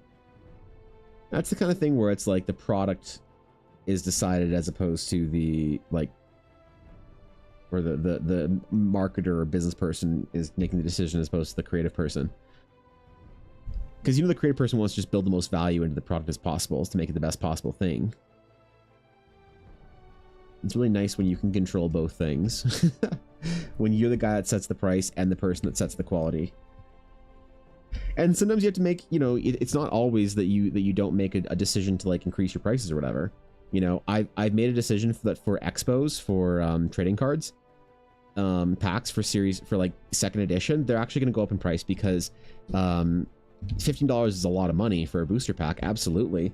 But the amount of work and effort that actually goes into it, I can't sustainably do it again if I don't increase the price, right? And so that's the thing where it's like, okay, yeah, fair enough, the business guy wins this argument. That's going to happen now and then, but it's so much rarer than you'd think. Usually the people that are in charge of the creative side of things just want it to be the most value for the most product for the least price for the most whatever, 20-30 less than the physical book. That's not enough, man. That's not enough, dude. I don't know. Reasonably, how much would D&D books have to be on D&D Beyond for you to buy them? That's like a question that I always think is very interesting. My mom posed this question a long time ago. I remember this. And she was talking to some friends. She posed the question, how much would gas have to be for you to not drive places and to not have a car? And you're like, well, if gas was another 30 cents more, I wouldn't. Like, no, you wouldn't. Shut up. How much would gas actually have to be for you to not drive anymore? And like price creep and stuff in the modern economy is just such an interesting topic like that. And I think like, okay, well, go the other way. How much would a D&D book have to be for you to want to buy it? A second time, I guess. And there's like a calculation you can run for this to figure out the best price point for a product that I think is like kind of interesting. It's like kind of businessy shit that I don't put too much effort into because I'm not very good at businessy shit comparatively to just making the art. But there's a way to figure out how to set your prices that I think is like an established like calculation of you figure out like the point that most people say they will not, like the maximum they would spend, like you set your price where I think like only 30% or whatever of people say that's almost too high for me to want to buy it or whatever. I don't remember exactly, But it's interesting anyway. I don't know. It's a whole theoretical discussion. I don't know what it would have to be for going the other way. Fight me. What? You subscribed to Evan Blair Art? And you said it was worth every penny, Steph? My God. Even with Twitch increasing their sub price by $1 or whatever? I mean, no, they did that in Canada. Never mind. Subs in the US didn't go up at all, did they? Subs in Canada went from $6 to $8 like last year. I don't know how much they're in the US right now, but thanks, Steph. Thanks for the sub, man. Thanks for the 45 months, bro. Appreciate it. How you doing, Steph? Your start to the weekend is good. Ruthless businesswoman over here demanding her employees work you know, overtime on the weekend. Holy, can you believe it? I certainly can't believe it.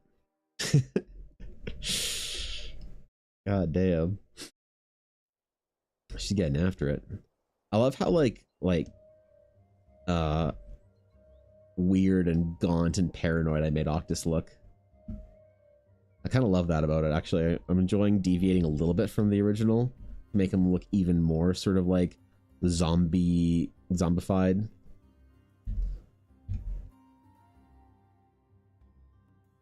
Oh, there we go. Make him all pale and shit, bro. What are we missing on him? We got the... Oh, you know, I'll put my signature on it for now, so I don't forget this shit in the recording. I always forget to record the signature going on.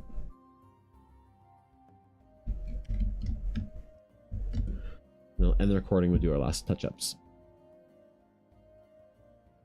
Only Sundays. They don't exist on Saturdays. It's a day to be high and make art. Oh, I see. Okay. Well, what Sunday is or Saturday is? Damn, bro. Damn, what kind of art are you making right now? What kind of shit are you doing? Bro, I just want to make art on Saturdays. Holy. Undead Twink? No, Ulner. What are you talking about? God damn it. Ulner, are you excited for Diablo Season 38? Diablo 3 Season 38 to start tonight? Ella and I are. We're going to play monks because I told Ella she's not allowed to play Demon Hunter this season. And we're going to play for 3 days intensely. It's going to be fucking great, bro. If you want to play with us, man, just let me know. We'll go do some GRs and shit. Dude, Ulner, I started my my Grail run on my Path of the Warlock. Or Path of the Warlock D2R. I've been playing so much Diablo over the last, like, 3 weeks. That's not Diablo 4. It feels bad, man. Feels bad to be playing like a, you know, 20-something-year-old game, unable to play the new stuff. You have a new product. The normal starting point for selling price is double the cost specifically to produce it. This does not include administrative, marketing, or transportation costs. What industry is that standard in? That's an interesting pricing structure, I guess. It's very difficult to figure out for things that are like kind of like somewhere between product and service, you know, because you'd have to figure out like for like the trading cards, like how much would, you know, how much would X cost to get the art done, to get this done, that done. Yeah, it's an interesting model though. Generally manufacturing. Okay. I have 2 mimics in progress. The exact same one. One in watercolor, one in oil pastels. You've been drawing oil pastels, bro? What the hell, man? Painting Ella's dice is fucking hard, dude. They're so detailed, so many colors. Bro, you should see the dice that Ella is, bro. I go downstairs, I get a little sneak preview. Ella's dice for this year, she changed some things. She got some new materials and stuff. Her new sets of dice for 2026 look absolutely unreal. I want her to do a shop update, but she's been like so nervous about like not having enough inventory, terrified if baby comes early, so she's trying to have enough inventory for the expos. But I really want her to do a shop update, even if it's like 5 sets, just because I wanted her to photograph and show off the stuff that she's been doing. Her new sets look unreal. Like some of the best that she's ever done. Actually, the best sets she's ever done. And I know that her sets look amazing. She started doing some stuff last year a little bit differently towards the end of the year that were amazing, but this is the evolution of that. And so these sets this year just look unreal. It's a real shame the new content for 20-year-old game is just so good you'd abandon the half-baked and recovering 2-year-old game. Dude, it's man. Older, I had my first Jaw Rune drop in my Grail run. I'm playing solo, by the way, so I can play on players 8, not have to deal with online shit. So I'm doing my old man Grail run. I had my first Jaw Rune drop, and I made Enigma. Dude, making your own Enigma for the first time, there is nothing in any Diablo game since that is. Everyone says that Diablo 4 has great itemization. I maybe it's just old man can't get out of like ancient games, but dude, there's still nothing better than getting a high rune drop or like some kind of like, you know, fucking GG thing that you need or whatever, like a unique item or some shit or whatever, you know. Like, there's nothing like that. And I hate that it got me so excited. I'm just sitting there playing Diablo 2, doing Terror Zone shit. Fucking, ja. Oh, shit, bro. We're teleporting. We're zooming now. Man, I hate that Diablo 4 has never, or even Diablo 3, nothing, no, like, primal ancient drop in Diablo 3. No early Diablo, like, $100 item on the auction house when it first came out. Nothing has felt better than seeing some like some giant fucking upgrade drop in Diablo 2, and I wish that I could figure out what it is about the itemization that's so good in Diablo 2. Or maybe it's all nostalgia, and again, I'm just old man, you know, yells at ancient video game. But holy fuck, dude. I had a Wind Force drop in cows. I've never had a unique Hydra bow drop, and I forgot the Wind Force was Hydra bow, and I see the Hydra bow in gold. I pick it up. I'm like, this isn't a Wind Force, is it? And I know that Wind Force isn't even meta. I know that like multi-shot Amazon or whatever, they don't use Wind Force. But there's something about it that I've never seen one drop. I've never dropped a Wind Force. And with the Chronicle, and it went in the Chronicle forever, the date and time and where it dropped from. Oh my god. Oh, I'm stuck in an ancient game, bro. I'm stuck in an ancient game and I can't get out. So I need to save for the next advent calendar. So I don't know when the advent calendar. Okay, Blackwood Dice advent calendar 2026 is gonna go down one of three or a couple different paths, and I don't know which it's gonna be. Either one, Ella is not able to keep up with the demands of Comic-Cons all year and just keep selling out with Newborn. And advent calendar gets missed this year due to Newborn, right? That could happen. That's a possibility. Possibility 2, advent calendar pre-orders and orders are very limited, and she does them in like October because she finishes convention scene like schedule. Conventions end on in middle September for Edmonton Expo, and then there's another one on October 31st, but it's not that big one. So really, like, Ella is going to be scrambling trying to get dice done all the summer until September. And so then she gets a chance to make like 5 advent calendars, puts them up on her website, and they're, you know, gone in minutes or whatever. And that's all she can make this year. Option 3 is Ella does advent calendar 2026 pre-orders way the fuck early in the year. Like, we're talking like June. Like, they start June 1st, they end like June 30th. For a thing that's not coming out for 6 months, so that she knows how many she has to do or whatever.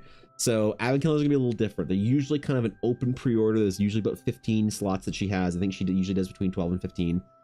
She capped out last year, and then she has a couple months. This time around, it's gonna be different, which is kind of like, so last year when she was doing her advent calendar stuff in September, before we found out that, you know, she was pregnant, I had planned all this cool stuff for advent calendar this year, and I'm really hoping that I still get to do those things. So I don't know, man. It's gonna be a whole thing. We gotta wait and see.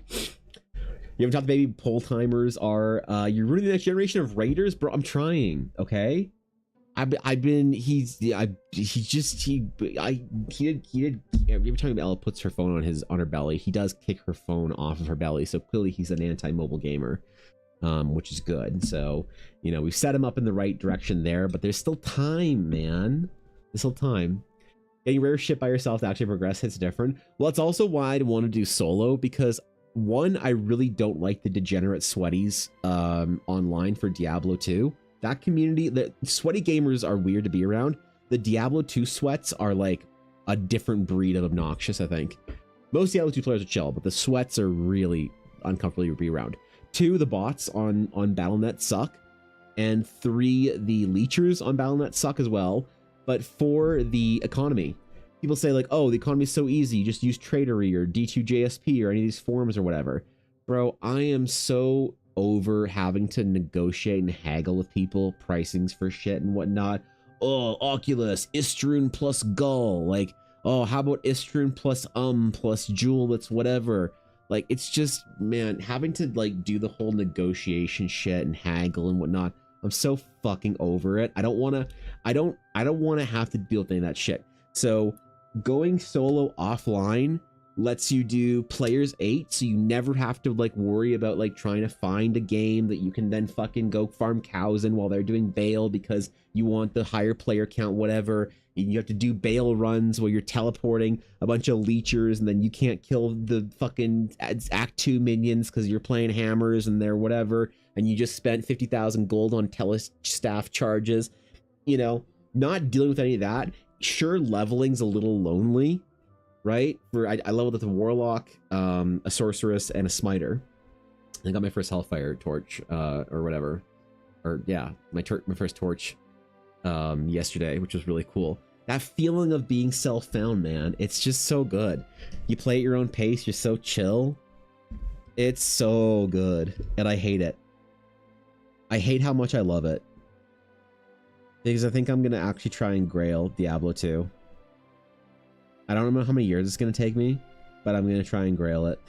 So it says, baby get his own respirator for Ella's pores. No, Ella's gonna be moving her entire dice. Like, after she wants to get all of her pouring done earlier on in the year, so she's been pouring like mad. To then move all of her pouring stuff to a different location, not at home. And then hopefully not have to pour until next year, really, or like late this year.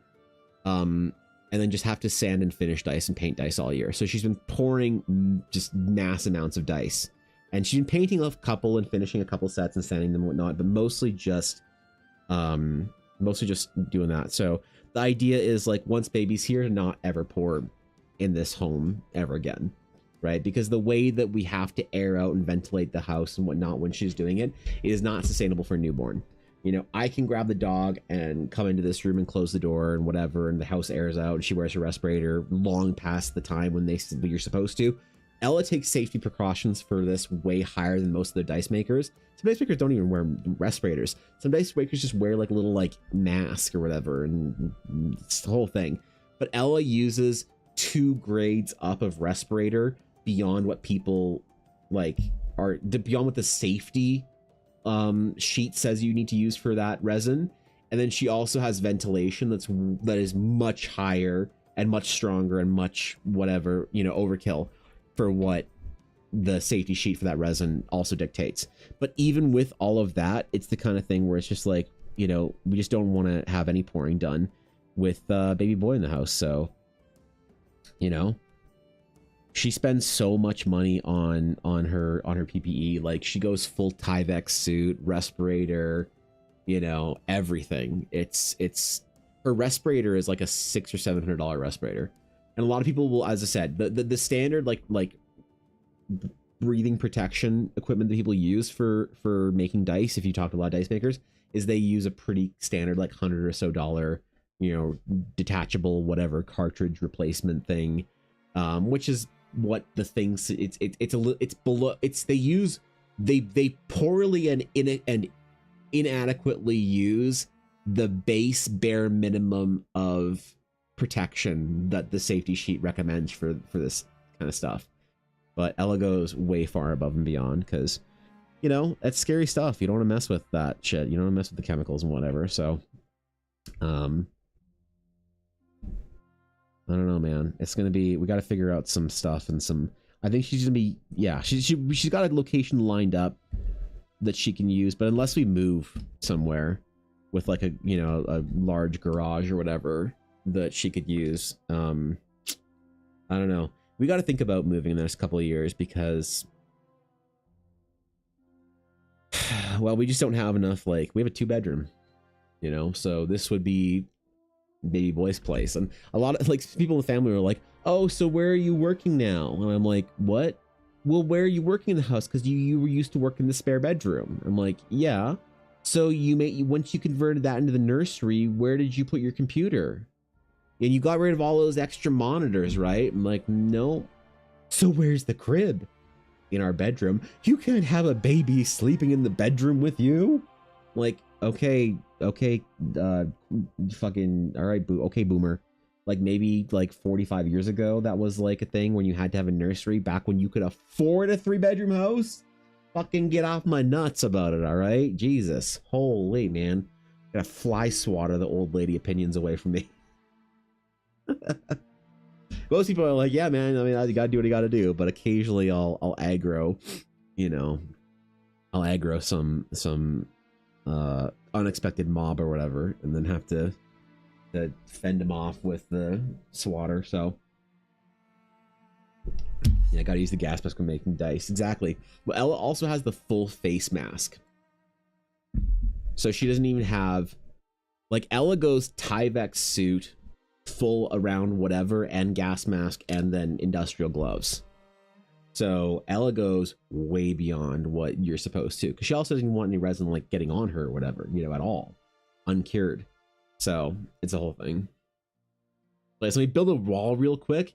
Yeah, I mean, even if I could build a fucking wall in this room, dude, I don't even know how. Like, I couldn't even. This room is not. Yeah, we gotta figure something out. We gotta move at some point in time. Because most boomers are probably raised in smaller houses than that was common. Well, yeah, I mean, like they were like, it's like, this is a generation where it was like 8 siblings raised in a 1-bedroom. Then they grow up and are able to buy houses that are all like 4 bedrooms or whatever, so they have nurseries for their kids. And it's like, then they assume that our generation needs to do the same thing. It's like, what? Didn't you grow up in a fucking shack, like out back in a swamp where everyone shared one bed like they did in fucking Charlie and the Chocolate Factory or some shit? And then just because you like bouged out on your nursery and shit and had a fucking crib and whatever all set up, like, god damn, bro. It's like they forgot how they were raised, you know? They only remembered how they raised their kids. No, that's the standard. And if you aren't doing it, you know, you're failing or whatever. But I did have, you know, like not to do the millennial bitches about boomer thing, but I did have the funny conversation with somebody where they were like, man, your generation, everybody's just too lazy to afford, you know, no one wants to buy a house. You're all too busy buying Starbucks and avocado toast and Lego to buy a house. And I'm like, motherfucker, do you know how much easier it is to buy was to buy a house for you than it is for us? You're like, oh no, it was harder. I bought my house in 1990.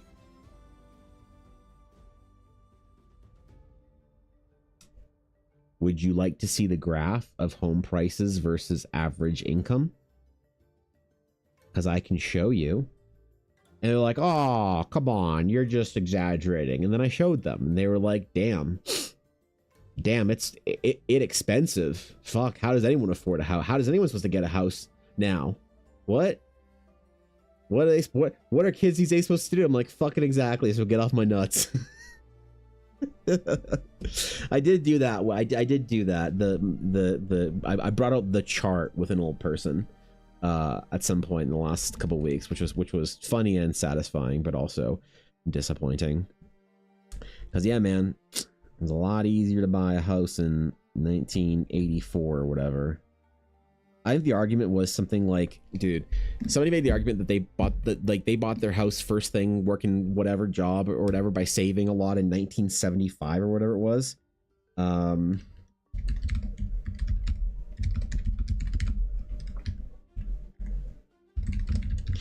it was something like,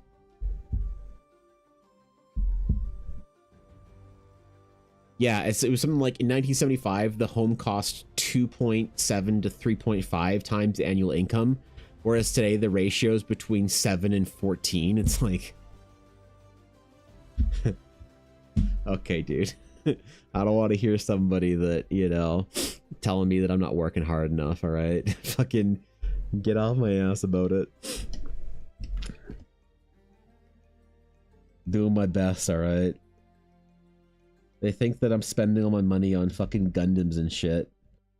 Bro, you know what I spend all my money on? I spend all my money on food. Food and health expenses and shit. So it'll be fine. We'll figure it out. But we gotta, you know, we just gotta figure out what to do at some point down the next couple of years. So 2 jobs to buy your house in 1990? Fuck yeah, you did. Yeah, the interest rate, right? Mortgage rates were only 15% in 1984. Not saying that it's easier, but sure wasn't simpler as a, or sure wasn't simple as a younger person back then. For sure, right? But after they came down from credit card rates to 21%. God, man. Ugh, so scary. Wish I was spending my money on Gundams and shit instead of doing design update. Wait, you're doing a design update, Uller? Oh shit. I gotta draw Ulner again, man. Yo, I gotta draw. After I'm finished the Critical Role cast, I'm starting the VTuber fan art series back up. You telling me I gotta do an update on you? I'm gonna have to do an update on Ashy of Heart whenever she, well, I don't know the current drama behind that, but I'm assuming there's stories. I gotta do Ashy. I still haven't done Vixie. Dude, I gotta get back into the VTuber fan art series next month. And you're telling me I have to do a new updated Ulner? Or design refresh? Oh my god. Alright, I think we're done with Octus Taconis. I think this is about as far as we're getting on him. I think this is our boy.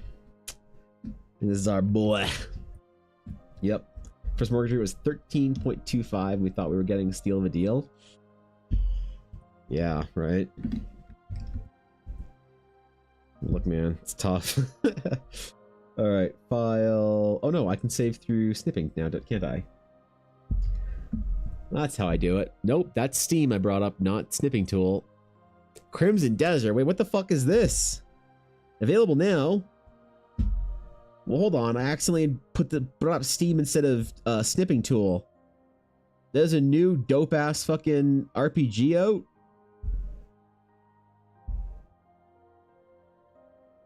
You could be a guy? This doesn't look like a desert. What the fuck? I'm being lied. You can carry a hog? Oh my god. This game has everything. You can fight a monster hunter boss? Yo, this is sick actually. These floating rooms. You can mine? I love professions in games. The art, I mean, the game looks good, but it's the same fucking, you know, rendered Unreal Engine looking ass shit that all the new games are, so I'm not particularly interested in the art style. That's cool. Anyway, snipping tool. Snip. There you go. A2, you can buy a house in the US unless you had the cash. Interest rates were so high, the bank stopped loading money. 20%. Wow, dude. That is. Oh, no. I need to zoom out. Or move it. There we go. There we go. Save.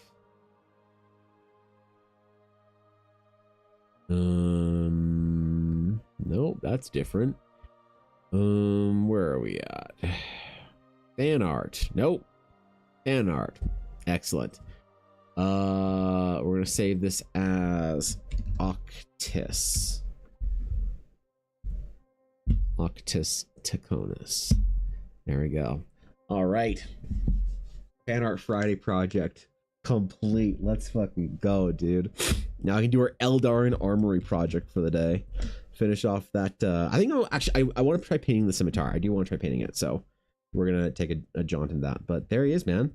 So who do we have now? We have and who do we have to go? We have Octus. We have Timble. Oh, I didn't do the thing in the background. Oh,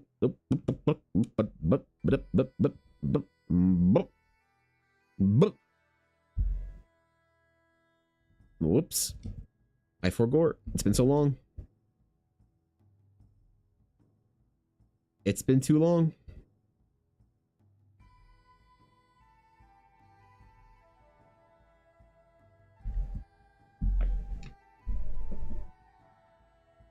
Fill this in.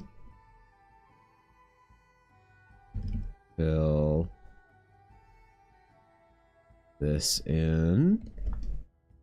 Fill that in. Okay. Okay. Now we're going to select our line work here. Okay. And what we're going to do is we're going to invert the selection and delete. And delete.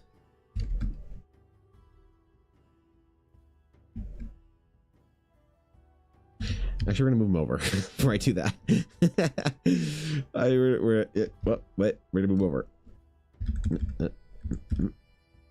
Nope. Move over. There we go. All right. Now we select. Now, okay. Selecting that. Inverting. Delete. Delete. Okay. Set. Now we snip it out and save it. I almost forgot the most important thing. The stupid background. If you can believe it. Save. As is. Place. And now he's done. There we go. Yep. Yep. Dragons are what sold me, but already too many hours in Pokopia. Damn, bro. What are you gonna do? You're stuck in Pokopia? Damn. You stagger releases better? Dude, listen. Just play Pokopia for the rest of your weekend. What do you just need to get it out of your system. You need to collect all the Pokemon, and you need to make them all houses, and then you can be free of this game and never have to play it again. Because Pokopia is one of those games that you don't play because you're excited to play it. It is one of the games that you play so that you don't ever have to play it again. That's the way you play Diablo 2, right? You have to play it so you can farm an item so you never have to run a certain thing ever again. Pretty cool. Ulner, it's just Macross for new Ulner. God, if there's anyone that would look good in 80s or anime art style, it'd be Ulner. I think more VTubers should do that. I think more VTubers should stylistically go with older anime. Bro, could you imagine? Could you... Oh, apparently not. Apparently I can't even imagine. Could you fucking imagine if VTubers had the fucking stones, the absolute fucking cojones to go old school 80s or 90s anime? Dude, that would be my Oshi right there. Get this fucking Genshin trash 2024 shit out of here. Yes, hello, help. What's up? Trying to name our flagship for my Star Got Wars it. guild. We are tied between Fool's Gambit and Void Fox. Help me pick one. Fool's Gambit clears Void Fox by a fucking mile. There is no Void in Star Wars. Get that shit out of here. Whoever's idea was Void Fox is just trying to make friends with you by putting Fox in there. No, dude, Fool's Gambit is a sick name for a ship. The Void Fox is like, that's like, Void Fox would be like a good Mass Effect ship in my opinion. But I don't think that has anywhere in Star Wars fame, you know? I think Fool's Gambit feels like a Star Wars name. Void Fox doesn't feel like a Star Wars name. They're both good names, but for Star Wars naming, for me, for ships, I would say that Fool's Gambit clears Void Fox by a military mile. So, thanks on the bits, bro. Trying to get a second model that's late 80s? No one wants to risk it? What? Ship is called Idiot's Array. Okay, you know, that's... Okay.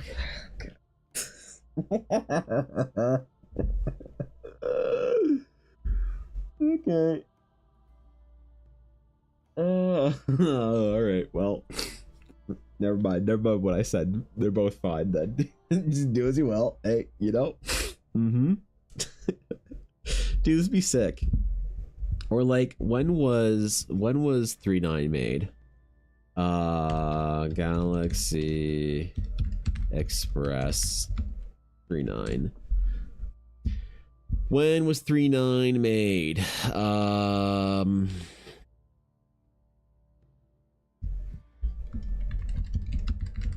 Original release date. Original release date for Galaxy 3.9 was 1979. So not even early. That's probably as far back as you could go, I think, and still make it as a VTuber. You could do a late 70s, early 80s style too. You know, bro, how sick would that look? How fucking sick would that be? Oh my god.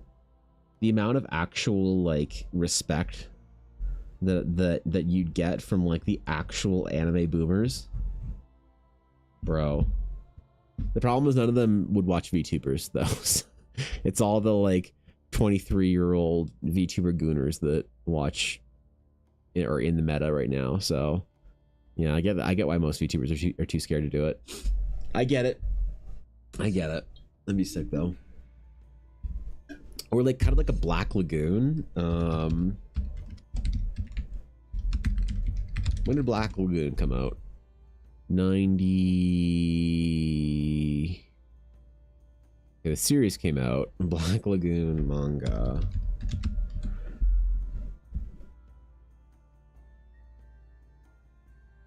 Oh, 2002. Not even 90s. Okay. This was early 2000s then. Okay, I guess my timeline was off. But yeah, man, early 2000s, 90s. Let's go, bro. You know, fucking sick that'd be stylistically. That's what I should do. I should finish Project Amanagawa as a 90s style VTuber and then do that. All right. None of that nonsense today. No VTuber fan arts. Oh wait, so we're done. We have Octus. Who else we have? We have Timble. Timble's good. We have Cadigan Vale. Ooh, I should do more Octus, I think. Do further down on his coat. I think I'll do that. We have Timble. We have Cadigan Vale. We have Teor Pridesire with what the fuck is this? Simulacrum of a Good Artist. The Shroud of True Mastery.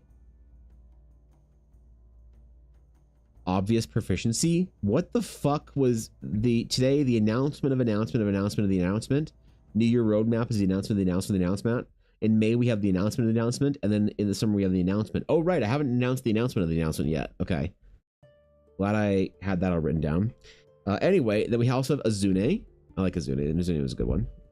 And then we have Valus. Valus turned out really good with also some eldritch nonsensically isms in there as well as Laura Bailey telling me that I do amazing work. Need to remember that forever. And then Tyranny, the first one, which I think she needs to be rescaled or whatever, or sized or something like that. So we're getting there. We just need to do who else who have we not done? We haven't done Liam O'Brien. We haven't done Thaisha. We haven't done Mollymock. Who else have we not done? For campaign 4. Haven't done Wickander Cut Grass. And is that it for the party?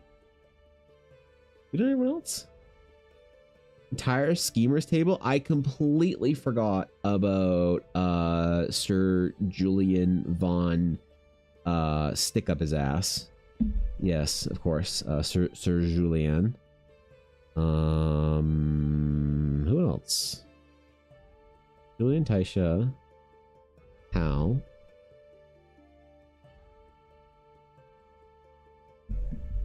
Is that it? There's like 4 people left to do then. Damn, okay, getting through it. Fan Art Friday back on the menu. Cool. And of course the old Fan Art Fridays. Stimpak, Rumi, Torben, Clara, Hermitha, Urala, Luan, Miwabel, Miniful, and Ulmer. Oh, That's nice. And Shadow Honey. Shit, forgot about Shadow Honey too. Murray. Fuck, that's right. Forgot about Murray. Damn it. Damn it. I have to do that one, don't I? Shit.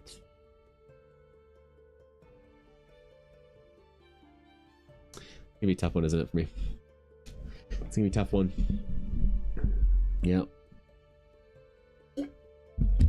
I gotta get good, I guess. All right. Next up, who should we do next? Next up, I think I want to do Wick Andar. I think we're gonna do Wiki. I think that's gonna be the next one. Wiki and maybe, yeah, we'll do little Wickster next. Mr. Halavar. And then probably Mollymock and Mean Keyleth after that, probably. And then we'll save Julian for last. Oh no, I forgot about Liam and Aisha. Okay, fuck. Ah, damn it. All right, whatever. We'll get into it.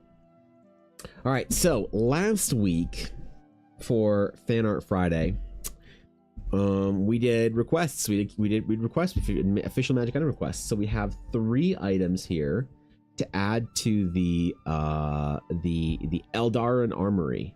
Okay, 3 Eldarin Armory items. Now,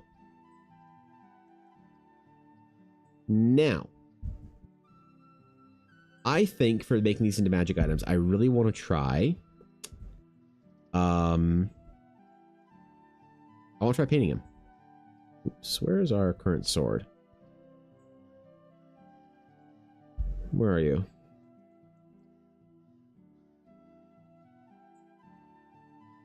There we are.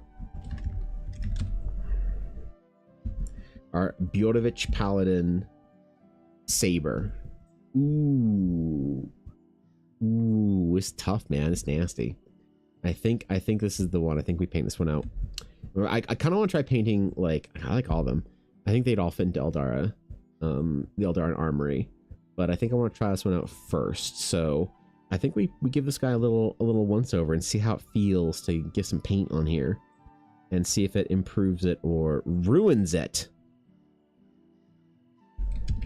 and go from there and see what's up. I want to change something with the cards though. I really want the cards to be white background from black. I think that's what we're gonna do.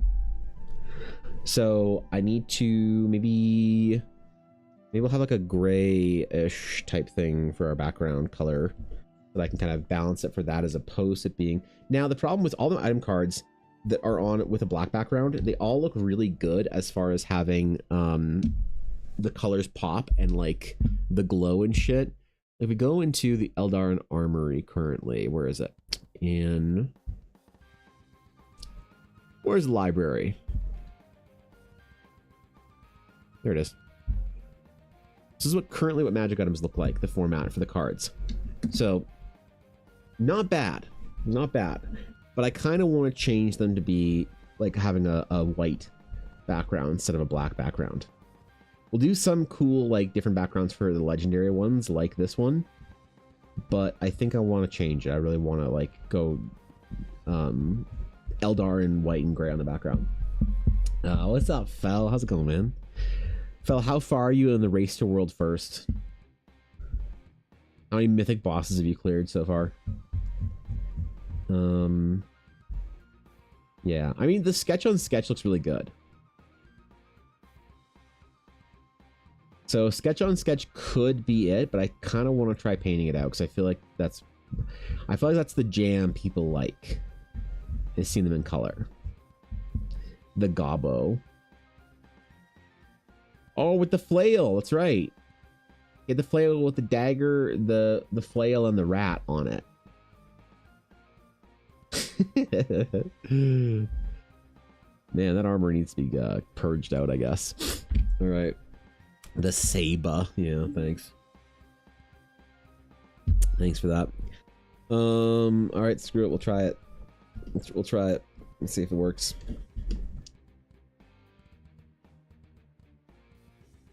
There won't be any like magic glows and shit. I don't think we can put that on this.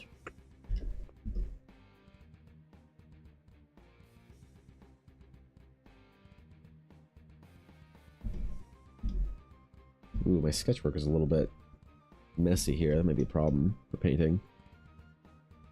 Might be a small issue in here. I'm sure it'll be fine. Okay. So, what do we want to do? I think kind of like, kind of maybe like more in the... So Bjordovich Paladins have kind of like a dark steel, gold, white type thing. Very similar to the Alabaster Consortium. But maybe we'll keep the things a bit darker for them.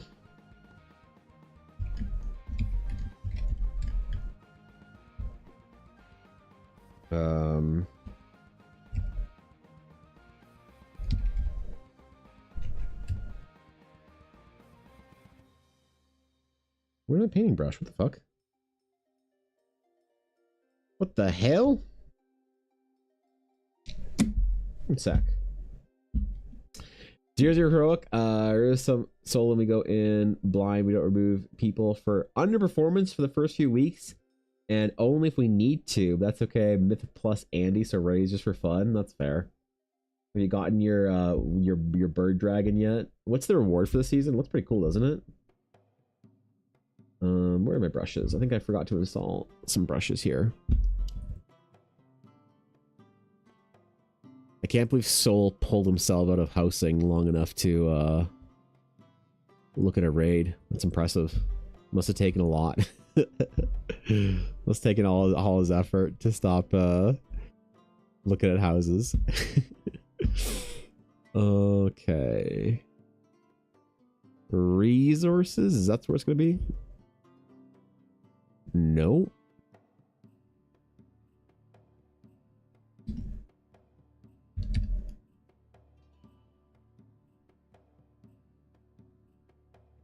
I think that installed them. Let's find out.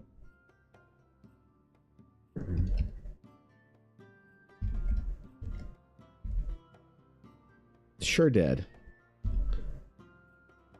Cool. Good enough. It's raiding off. Been busy packing. And lose to make some housing on the way till a raid. Even streamed raid for the first time ever. That's hilarious. Atta boy, man. Hey. If he can pull himself away from it long enough, I'm impressed anyway. Do we need to have... I think we need to have black line work if we're going to be doing this. Or darker. Which sucks, but... See how much that pops now?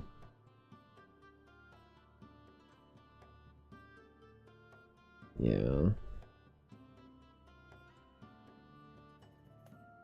It's annoying, but I think it's necessary.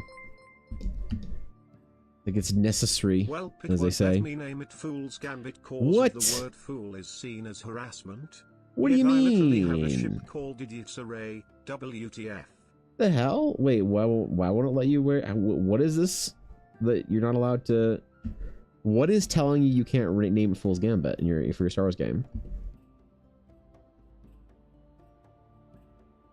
What fucking weird software is this? The hell? You just tell it you want to. The software works for you, Azalea. You're the boss. You can deactivate it. You control its mortality. You can burn its robot wife and children alive. Wait, no, I'm sorry, the AI. Shit, I'm joking. Damn it. Too late. The basilisk already knows.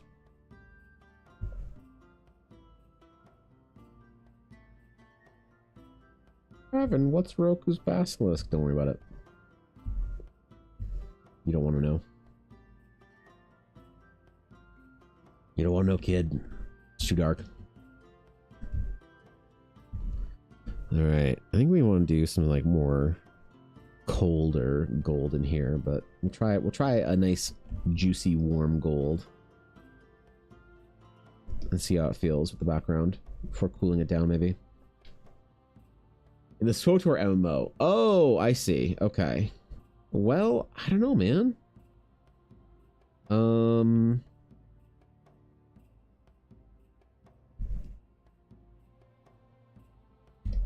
It's been a long time since I've played the SWTOR Memorpeg. I don't really know what they're doing over there. Fool doesn't count, but idiot does. Or idiot doesn't count, but fool does. That's harassment. That's funny. Appeal to the GM. You mean a GM? No, I mean the GM. The one guy that works for... I wonder if Lore still works for BioWare. The old days of Blizzard CMs, man. That was a good time.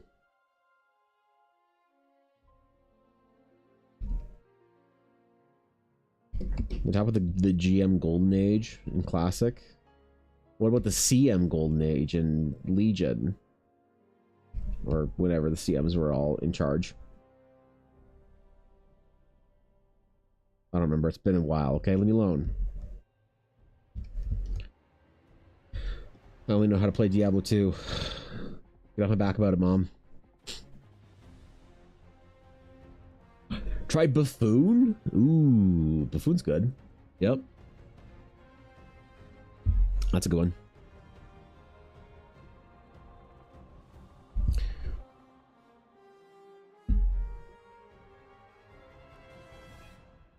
I'm not recording. That's fine. I don't know if I have space on my hard drive to even record the next, like, hour of work or whatever, so. Dude, I'm excited for a new Diablo season tonight. Ella and I always play really hard for like a weekend and then never again. It's gonna be fun playing Diablo with her. We missed the last couple seasons. We've been playing a lot of video games. She hasn't been able to sit at her computer all that much.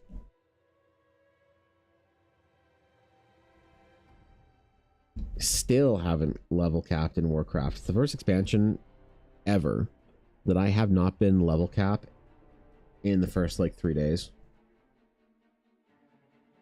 That's okay. I'm a solo player now. All the boys quit, man. I don't have to race to hit level cap in Warcraft anymore.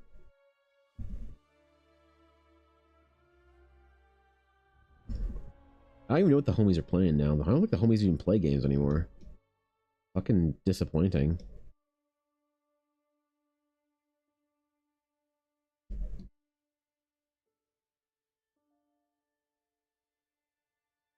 Even the one that works at Blizzard doesn't play Warcraft that much anymore. Maybe Necromancer and Paladin this time around. Crusader? Well, here's the thing. Necromancer starts off this season with Pestilence. That's awful. I wouldn't do Necro start. Crusader starts off with a Khan. And I don't know if you've played since they changed Akan, but new Akan is really fun. You basically get to use your phalanx, and anytime you basically judge a group of enemies, whenever your phalanx shoots them, it casts Condemn on them. So it's not the speediest of season starts, but I think that the Necro start is diseased. Starting Pestilence is terrible. But if you're not going to play that much and you're just going to, like, you know, play the character you start with, then, you know, whatever works, homeboy. You played Ascon, it was hilarious? Okay, good. Well, there you go. Ella almost exclusively plays Demon Hunter, but I'm demanding she play Monk with me this time around. Demanding she play something else this season. Rathma, yeah. Alright, well. I don't know. Warlock in D3 would go pretty hard.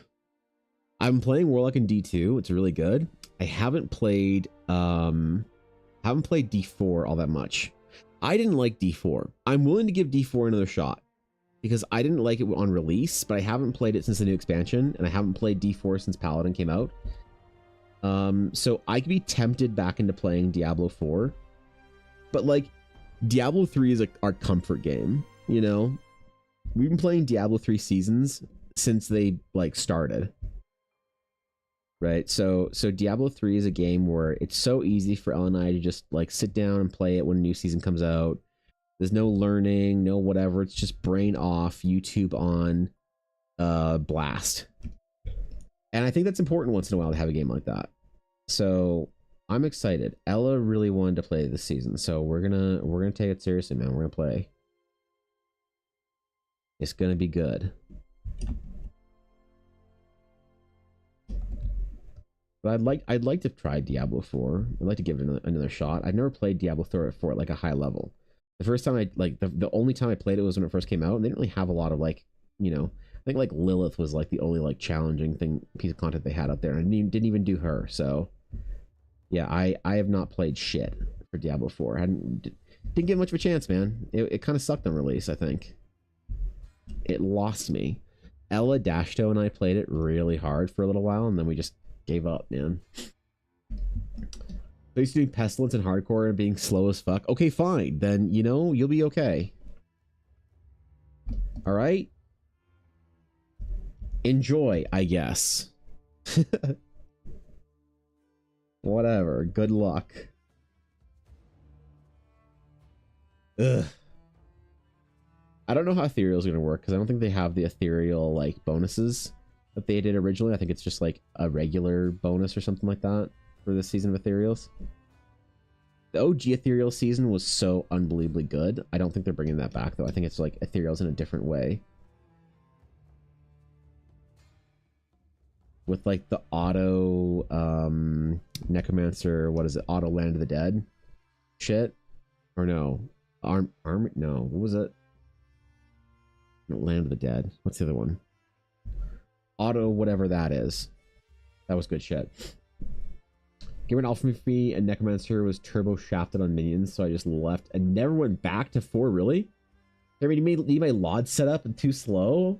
Bro, fine. Bro, fine. I'm gonna burn my cash. So I love leveling with cash. I know it's better to not level with your cash, because then you get your cash for the altar, but I kind of don't care. I don't care if I have to wait till Tuesday to make it past the next layer of the altar or whatever. I don't care. I want to use my cash. It's always fun to level with, so. We shall arrive. It'll be sick. So the problem with doing this dark shit here is for gold, it always looks nasty. You know? For gold, the thing I always need to do is go a dark brown and color in the line work. I think. Like go a really dark, gnarly brown that's like kind of saturated actually. And then you see how kind of like, you know, like chills it out a little bit. Like that's... I don't want to have to kill the line work at all or change it or whatever, but I think it's just necessary whenever I'm painting gold or very light glowing things. And I guess it's okay. I can do that without whining too much. I can try anyway. That looks better. That looks less muddy and gross than it did before, so. Army of the Dead, thank you. Yeah, the original Ethereals had an auto Army of the Dead. Whatever the rune was that made them like attack a couple of things for a couple seconds after you use Army of the Dead. Where it just had that on all the time, so you could actually speed farm with Necro like that. It was so good, man. It was so much fun. And so I was gonna play Necromancer when I found out they were bringing back Ethereals for this season, but when I found out that the Ethereals now just gave like an item bonus from a list, I was a little deflated, I'll admit. Not sure how much I care about the Ethereal season bonus, but it should still be fun. It'll be good. It'll be alright. Neckers are for rounds to D4. Took a while to become decent. The only semi recently has become actually really fun. Those are some minions. AI suck. They need to just bring back the skeleton command ability. Oh yeah. So, how's Paladin for Diablo 4? Is it good? Is it fun? Because that was what I was really butthurt about for Diablo 4. I really wanted to play a Paladin. I had the worst leveling experience playing through Diablo 4 when it first came out. I played through as a barbarian. Oh my god. Melee in Diablo 4 on release was fucking unplayable. I was just upset the whole time. I had Ella and Dashto basically carrying my stupid frenzying ass along. I did not enjoy Diablo season or preseason gameplay for D4. So I'm willing to give it a chance. I'm willing to give it a shot now. I'm sure it's like better and changed and whatever, so we'll try next season. And like the community seems pretty positive about D4 right now, at least. PoE's so good though. Like PoE 2 is just so good, man. And with the new like update to it where they added the new like act or whatever. Sick AF, is it? Oh man. All right. I'm going to play that. I'm going to play that shit. Yeah. D4 just didn't feel great. I tried a few different classes, got them all fairly far, but I don't know, just didn't enjoy the comparison of D2 or D3. Yeah, I think Diablo 3 will have a renaissance. I think a lot of people talked about how awful Diablo 3 was and how it was the worst game ever. The people who complained all started playing PoE. So they're not playing Diablo anymore. But I think a lot of the Diablo 4 players and a lot of PoE players, they complained that Diablo 3 was too bright, too this, too that, too action, too fast, too something. You know what I mean?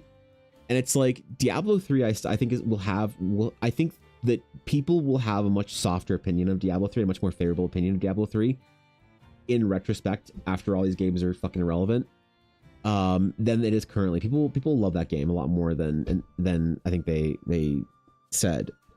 And I love Diablo 3. I think Diablo 3 might be my most played Diablo game. It's hard to say because I don't really remember how much I played Diablo 2. Diablo 2 I wasted my life on in junior high and high school. But I think I've played as an adult. I think over the years I've played more Diablo 3 than I played Diablo 2. I don't know though, especially with Resurrected coming out, or when it came out.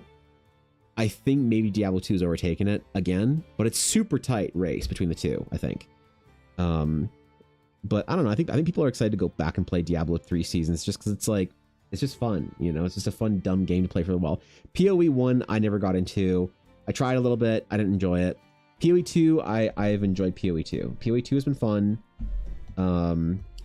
But yeah, it is complicated. There and like the trading and stuff, like I'm playing solo in Diablo 2 because I don't enjoy the trading and the economy and stuff like that.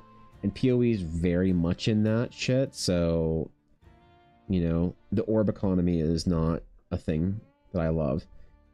So I liked PoE, but not enough that I think I liked the leveling and like playthrough experience of PoE, but I don't think I would like the end game experience of PoE, right? Too complicated. I don't want to have to craft in PoE. Makes me want to vomit. Yeah, that's entirely fair. So also can't get a PoE 2. Just feels so absolute shit compared to play the PoE 1. Really? I never liked PoE 1, so PoE 2 feels great to me. I only see how I feel better than PoE 2 does. Interesting. It was trash at launch, but like D3 got fixed into much better state within its first expansion. Oh, really? Okay. I will say, narratively, Diablo 4 completely fucking utterly sucked.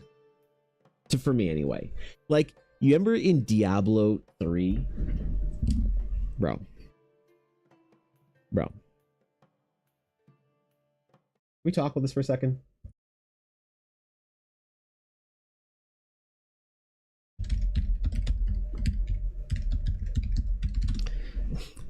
Can we discuss this for a second?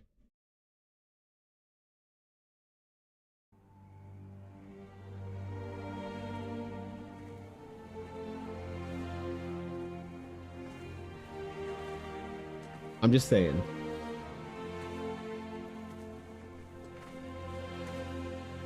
It was all just stories. My uncle saw what he wanted to see. Deckard sacrificed much to protect this world. But his work is not over. What would you know about sacrifice? Bro.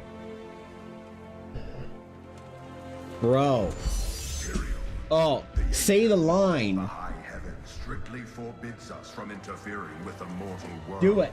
Yet you have done so, brazenly. All I am guilty of, Imperius, is bringing justice. Oh, while shit. you hide, cowering behind your throne. Silence! Holy shit. Now answer for your transgressions. Oh my god, it's so good.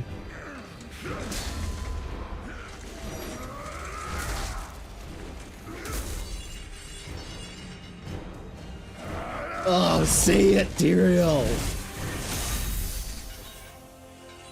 You cannot judge me. Oh, I am justice itself. oh, We my were made man. for more than this. To protect the innocent. But if our precious laws bind you all to inaction, Holy shit. then I will no longer stand as your brother. Chose to be one of us. Sacrilege. Dude.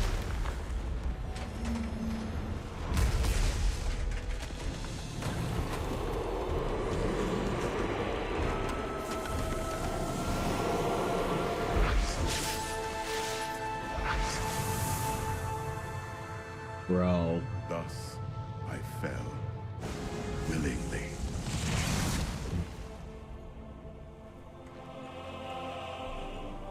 Because humanity is the only hope for this world. Holy shit.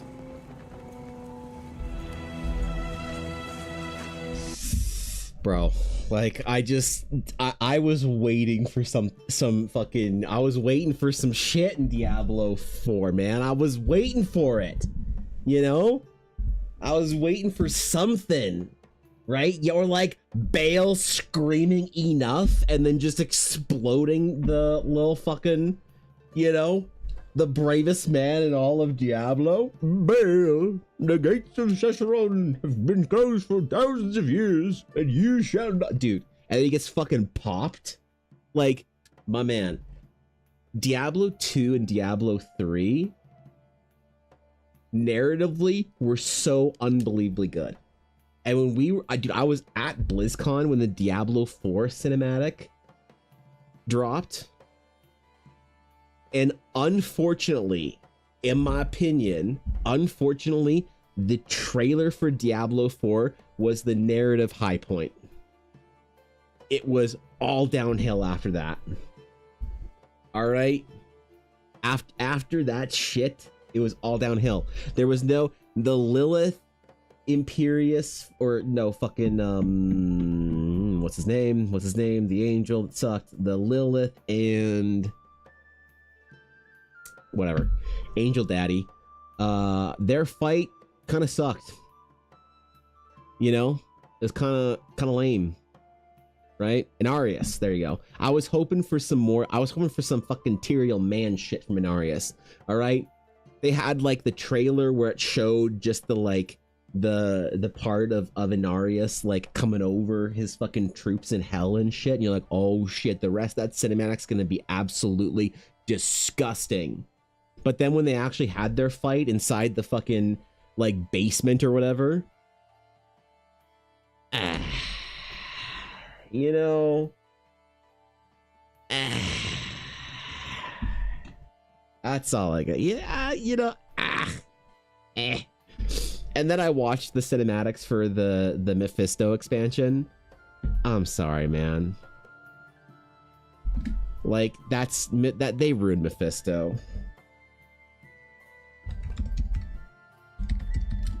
Like, bro. They made him all sound like he's been a fucking like chain smoker. OG Mephisto with that fucking raspy ass whisper voice, that was so much more intimidating, you know. Dude, I need to make that. Holy shit, can I find a sound file of that for when I get raided? Mephisto sound file. You're too late.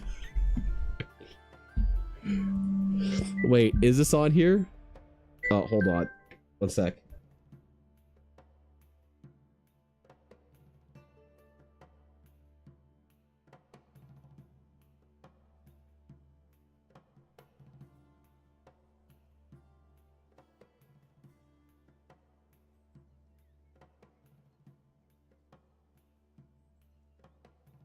Okay, sorry. Wait, hold on. Is this it? Is this it? Accept all. Wait. This is gonna be really loud. I knew that was gonna be too loud. I turned my sound way the fuck down. It was still too loud. Dude, bro, I should add that as my rate, like a random rare spawn rate alert. Holy man.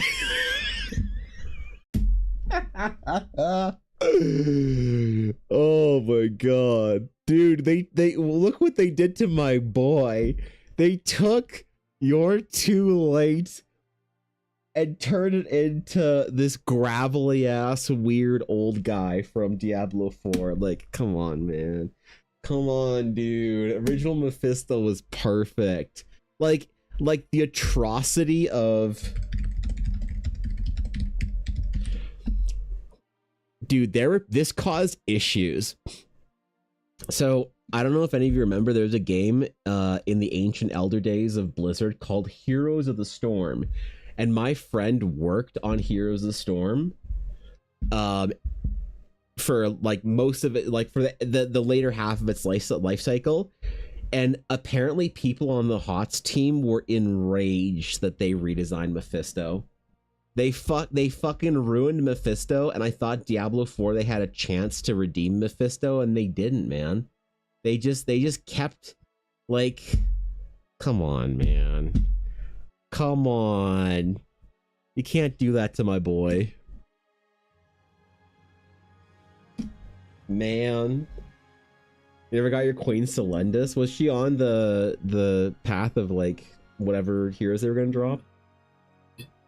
I didn't know that. I planned somebody joined stream late. I should have that just on a board somewhere. Oh my god, I should have that on Fridays whenever someone tries to exclamation sketch after the roll ends. Or after the like giveaway closes. Oh, but there's so many uses for Diablo 2 soundboard files, like, oh my god, what a great game. What a genius, what a perfect video game. An absolute perfect video game. So yeah, I'm not much of a Diablo 4 player. I want to be. I want to give it a chance. It seems really cool. I like Paladins. I think next season, which I know is not going to be for another 4 months or whatever, because they just launched a season. I think I might actually give it a shot, but I don't know. She was data mined long before it got canceled. She was like a spot number 3 or something in New Heroes. Oh, I remember that.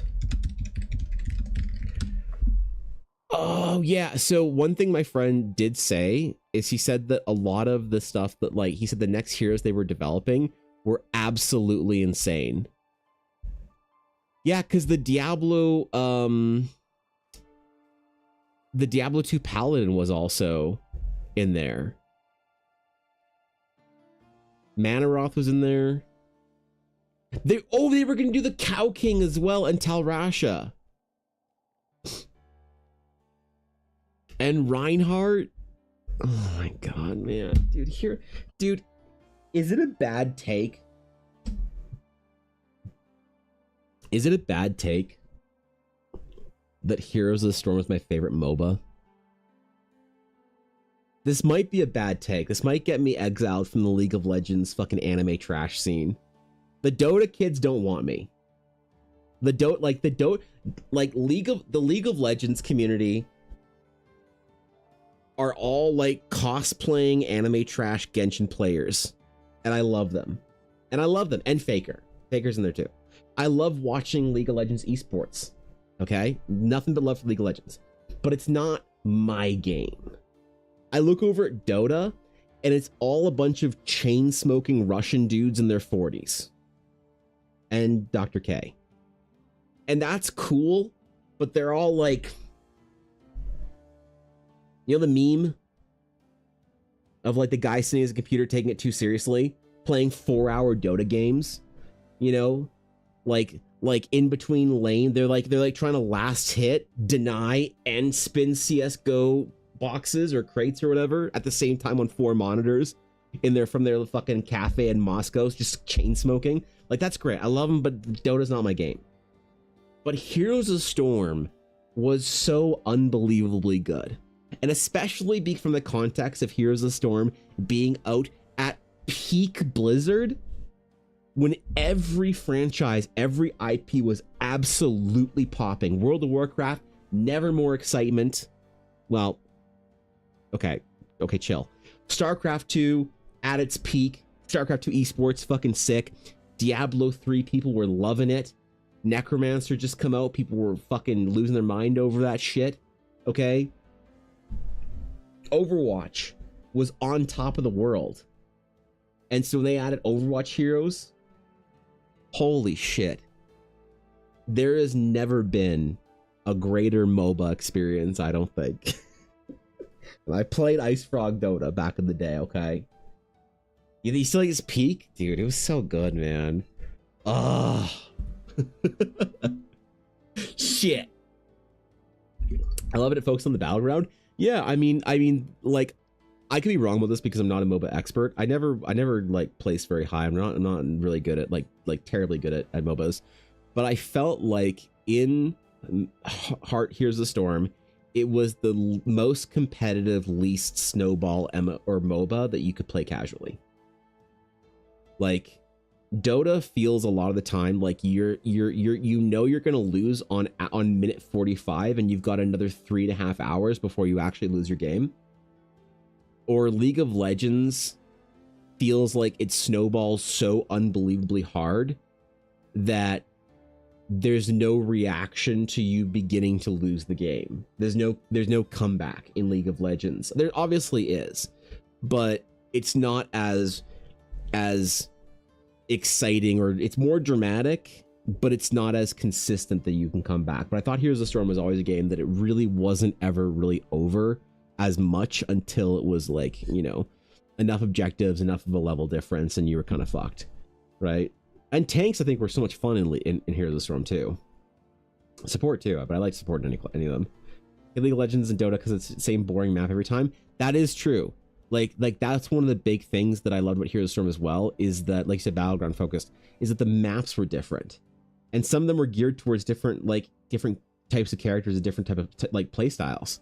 So you could you didn't have to balance or play like the same champion or whatever. Like there were certain maps where there were certain champions that were unplayable in lane, but on a map with heavy objectives, you know, something like Torbjorn or Probe or whatever, I don't know, or I can't think of any good examples, but you know what I mean, right? But certain heroes that were unplayable on certain maps, or unplayable in a general MOBA style map, were actually pretty good on a certain objective style map. Like, I don't know, man. I thought it was kind of cool. I thought it was dope. And they did who was the other guy that made turrets? Oh, the fucking Gazlo, right? I'm thinking of Gaz and Probius. But yeah, regardless, I think that it was great to have heroes and maps where you could try different things. And like, since the game wasn't so competitive, you didn't have so many sweaty players losing their goddamn minds if you didn't, you know, I don't know, if you didn't balance everything perfectly, whatever. Like, you could have more fun in the game, so subjectively or whatever. Of buildings here, hordes of Zerglings are pushing with giant bosses and making silly builds with talents. Having to go back to base constantly to buy items and having a, should I only need 10 more gold? Do I sit here and wait so I can buy it? That's true. Yeah, the item management, itemization is a really fun progression system that I kind of missed sometimes in Heroes of the Storms. But I don't know, man. I thought talent selection was really fun and really satisfying. I could see that if you, well, okay, there's an argument here. I could see that if you are playing the same hero all the time in Heroes of Storm, there's like one build that you like because you only like one alt or whatever. But I think that's not true. I think most heroes had a case for both alts being good, and like multiple types of builds, right? Depending on who you're laying against. And so you more or less had like 3 builds per character. And so you could argue that in League, you can build all sorts of crazy stuff, but can you? Maybe this is just me being dumb, but I'd make the argument that there's not that much build variety in League of Legends. When you're playing a character, like if you're playing Jhin or some shit, there's like not that many different builds you can go for him. There's like, or itemization builds. So really there's not much selection anyway. You get the illusion of choice because you're choosing what items you want to build and whatever, but really there's still only like maybe 2 or 3 builds you can go with each champion. Like really, I mean, I understand that like people will say the difference between getting this item before that item in League makes the entire difference, but like, I don't know, man. It just, I didn't mind itemization being gone in Heroes of Storm because you got the talent choices. You still had something to look forward to every single level, and it was something you could do in lane. Like you said, you didn't have to teleport back to town and then wait in whatever until you have, you know, the last 15 gold that you're like, you could just auto mount up and zip back to your lane, which I do think also, I think mounts were also a good choice in Here's a Storm. I don't know, maybe there's a case against them for like different types of MOBAs, but I thought they were fine. I liked Heroes. Heroes was fucking great. Low Purpose canonically being the probe who placed the first pylon to start the reclamation of Ire in the Legacy of the Void cinematic. He was your probe of all time, man. That was a great cinematic too. I'm disappointed that it wasn't at Blizzard. It was at, I think, some German convention, Gamescom or whatever. But yeah, dude, the Heroes of the Storm hit at the exact right time, dude. Having flashbacks to MOBA games that I played demo of, it just completely bombed. Game that style and me do not mix. That's fair, Legion. I mean, like, definitely, I don't know. MOBAs aren't for everybody. Just like how FPS isn't really my genre. That's why I liked Overwatch, because Overwatch didn't feel like an FPS. I feel like you could play it as FPS, but you could also play it as a... It's kind of like in good MOBAs, I think you can play different types of heroes. Or whatever. TikTok edited Probius. Oh, fuck. If you start that, you're going to start getting Probius thirst traps, so... Okay, I gotta bounce. It is 1, and I got some things I need to do. Ella just called me and reminded me that I gotta go do a thing. And so, we're gonna fucking just peace out. But hey man, next week, I think the day that I'm not sure, but I think Ella's weekly appointment is on Wednesday. I am getting really mixed up with them, but we are now at the point where it's a weekly appointment, whatever. And yeah, and I don't have to take anybody to the hospital for radiation or anything or whatever. I don't have to leave for appointments or anything besides that, hopefully. So fingers crossed that I actually get to put in a degenerate chunk of streams next week. So I'm really looking forward to that. But announcements, I don't think so. Don't worry about it. There's Diablo 3 tonight, so if you want to also be an ancient boomer gamer and play a game that was cool 15 years ago, because God help us if there's new Blizzard games out that we want to play, or in general new games we want to play. I don't know, man, but that's where I'll be tonight at 6 p.m. my time, because I think that's when it starts, 5 p.m. Pacific or whatever. I don't know, it's gonna be fun. I don't play degenerate Friday video game nights all that often, and so I'm very much looking forward to it. Ella's out getting snacks and stuff as well in addition to her errands.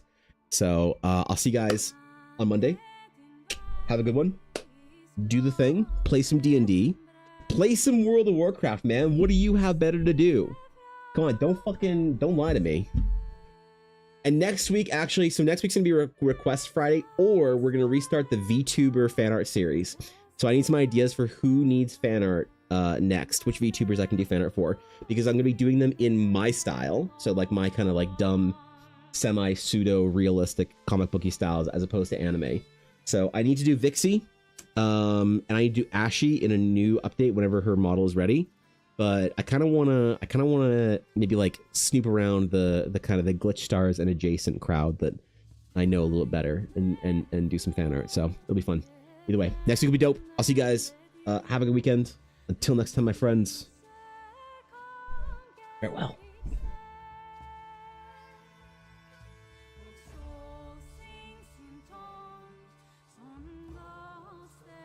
Oh, and if you just joined stream now and you weren't sure what we were doing today,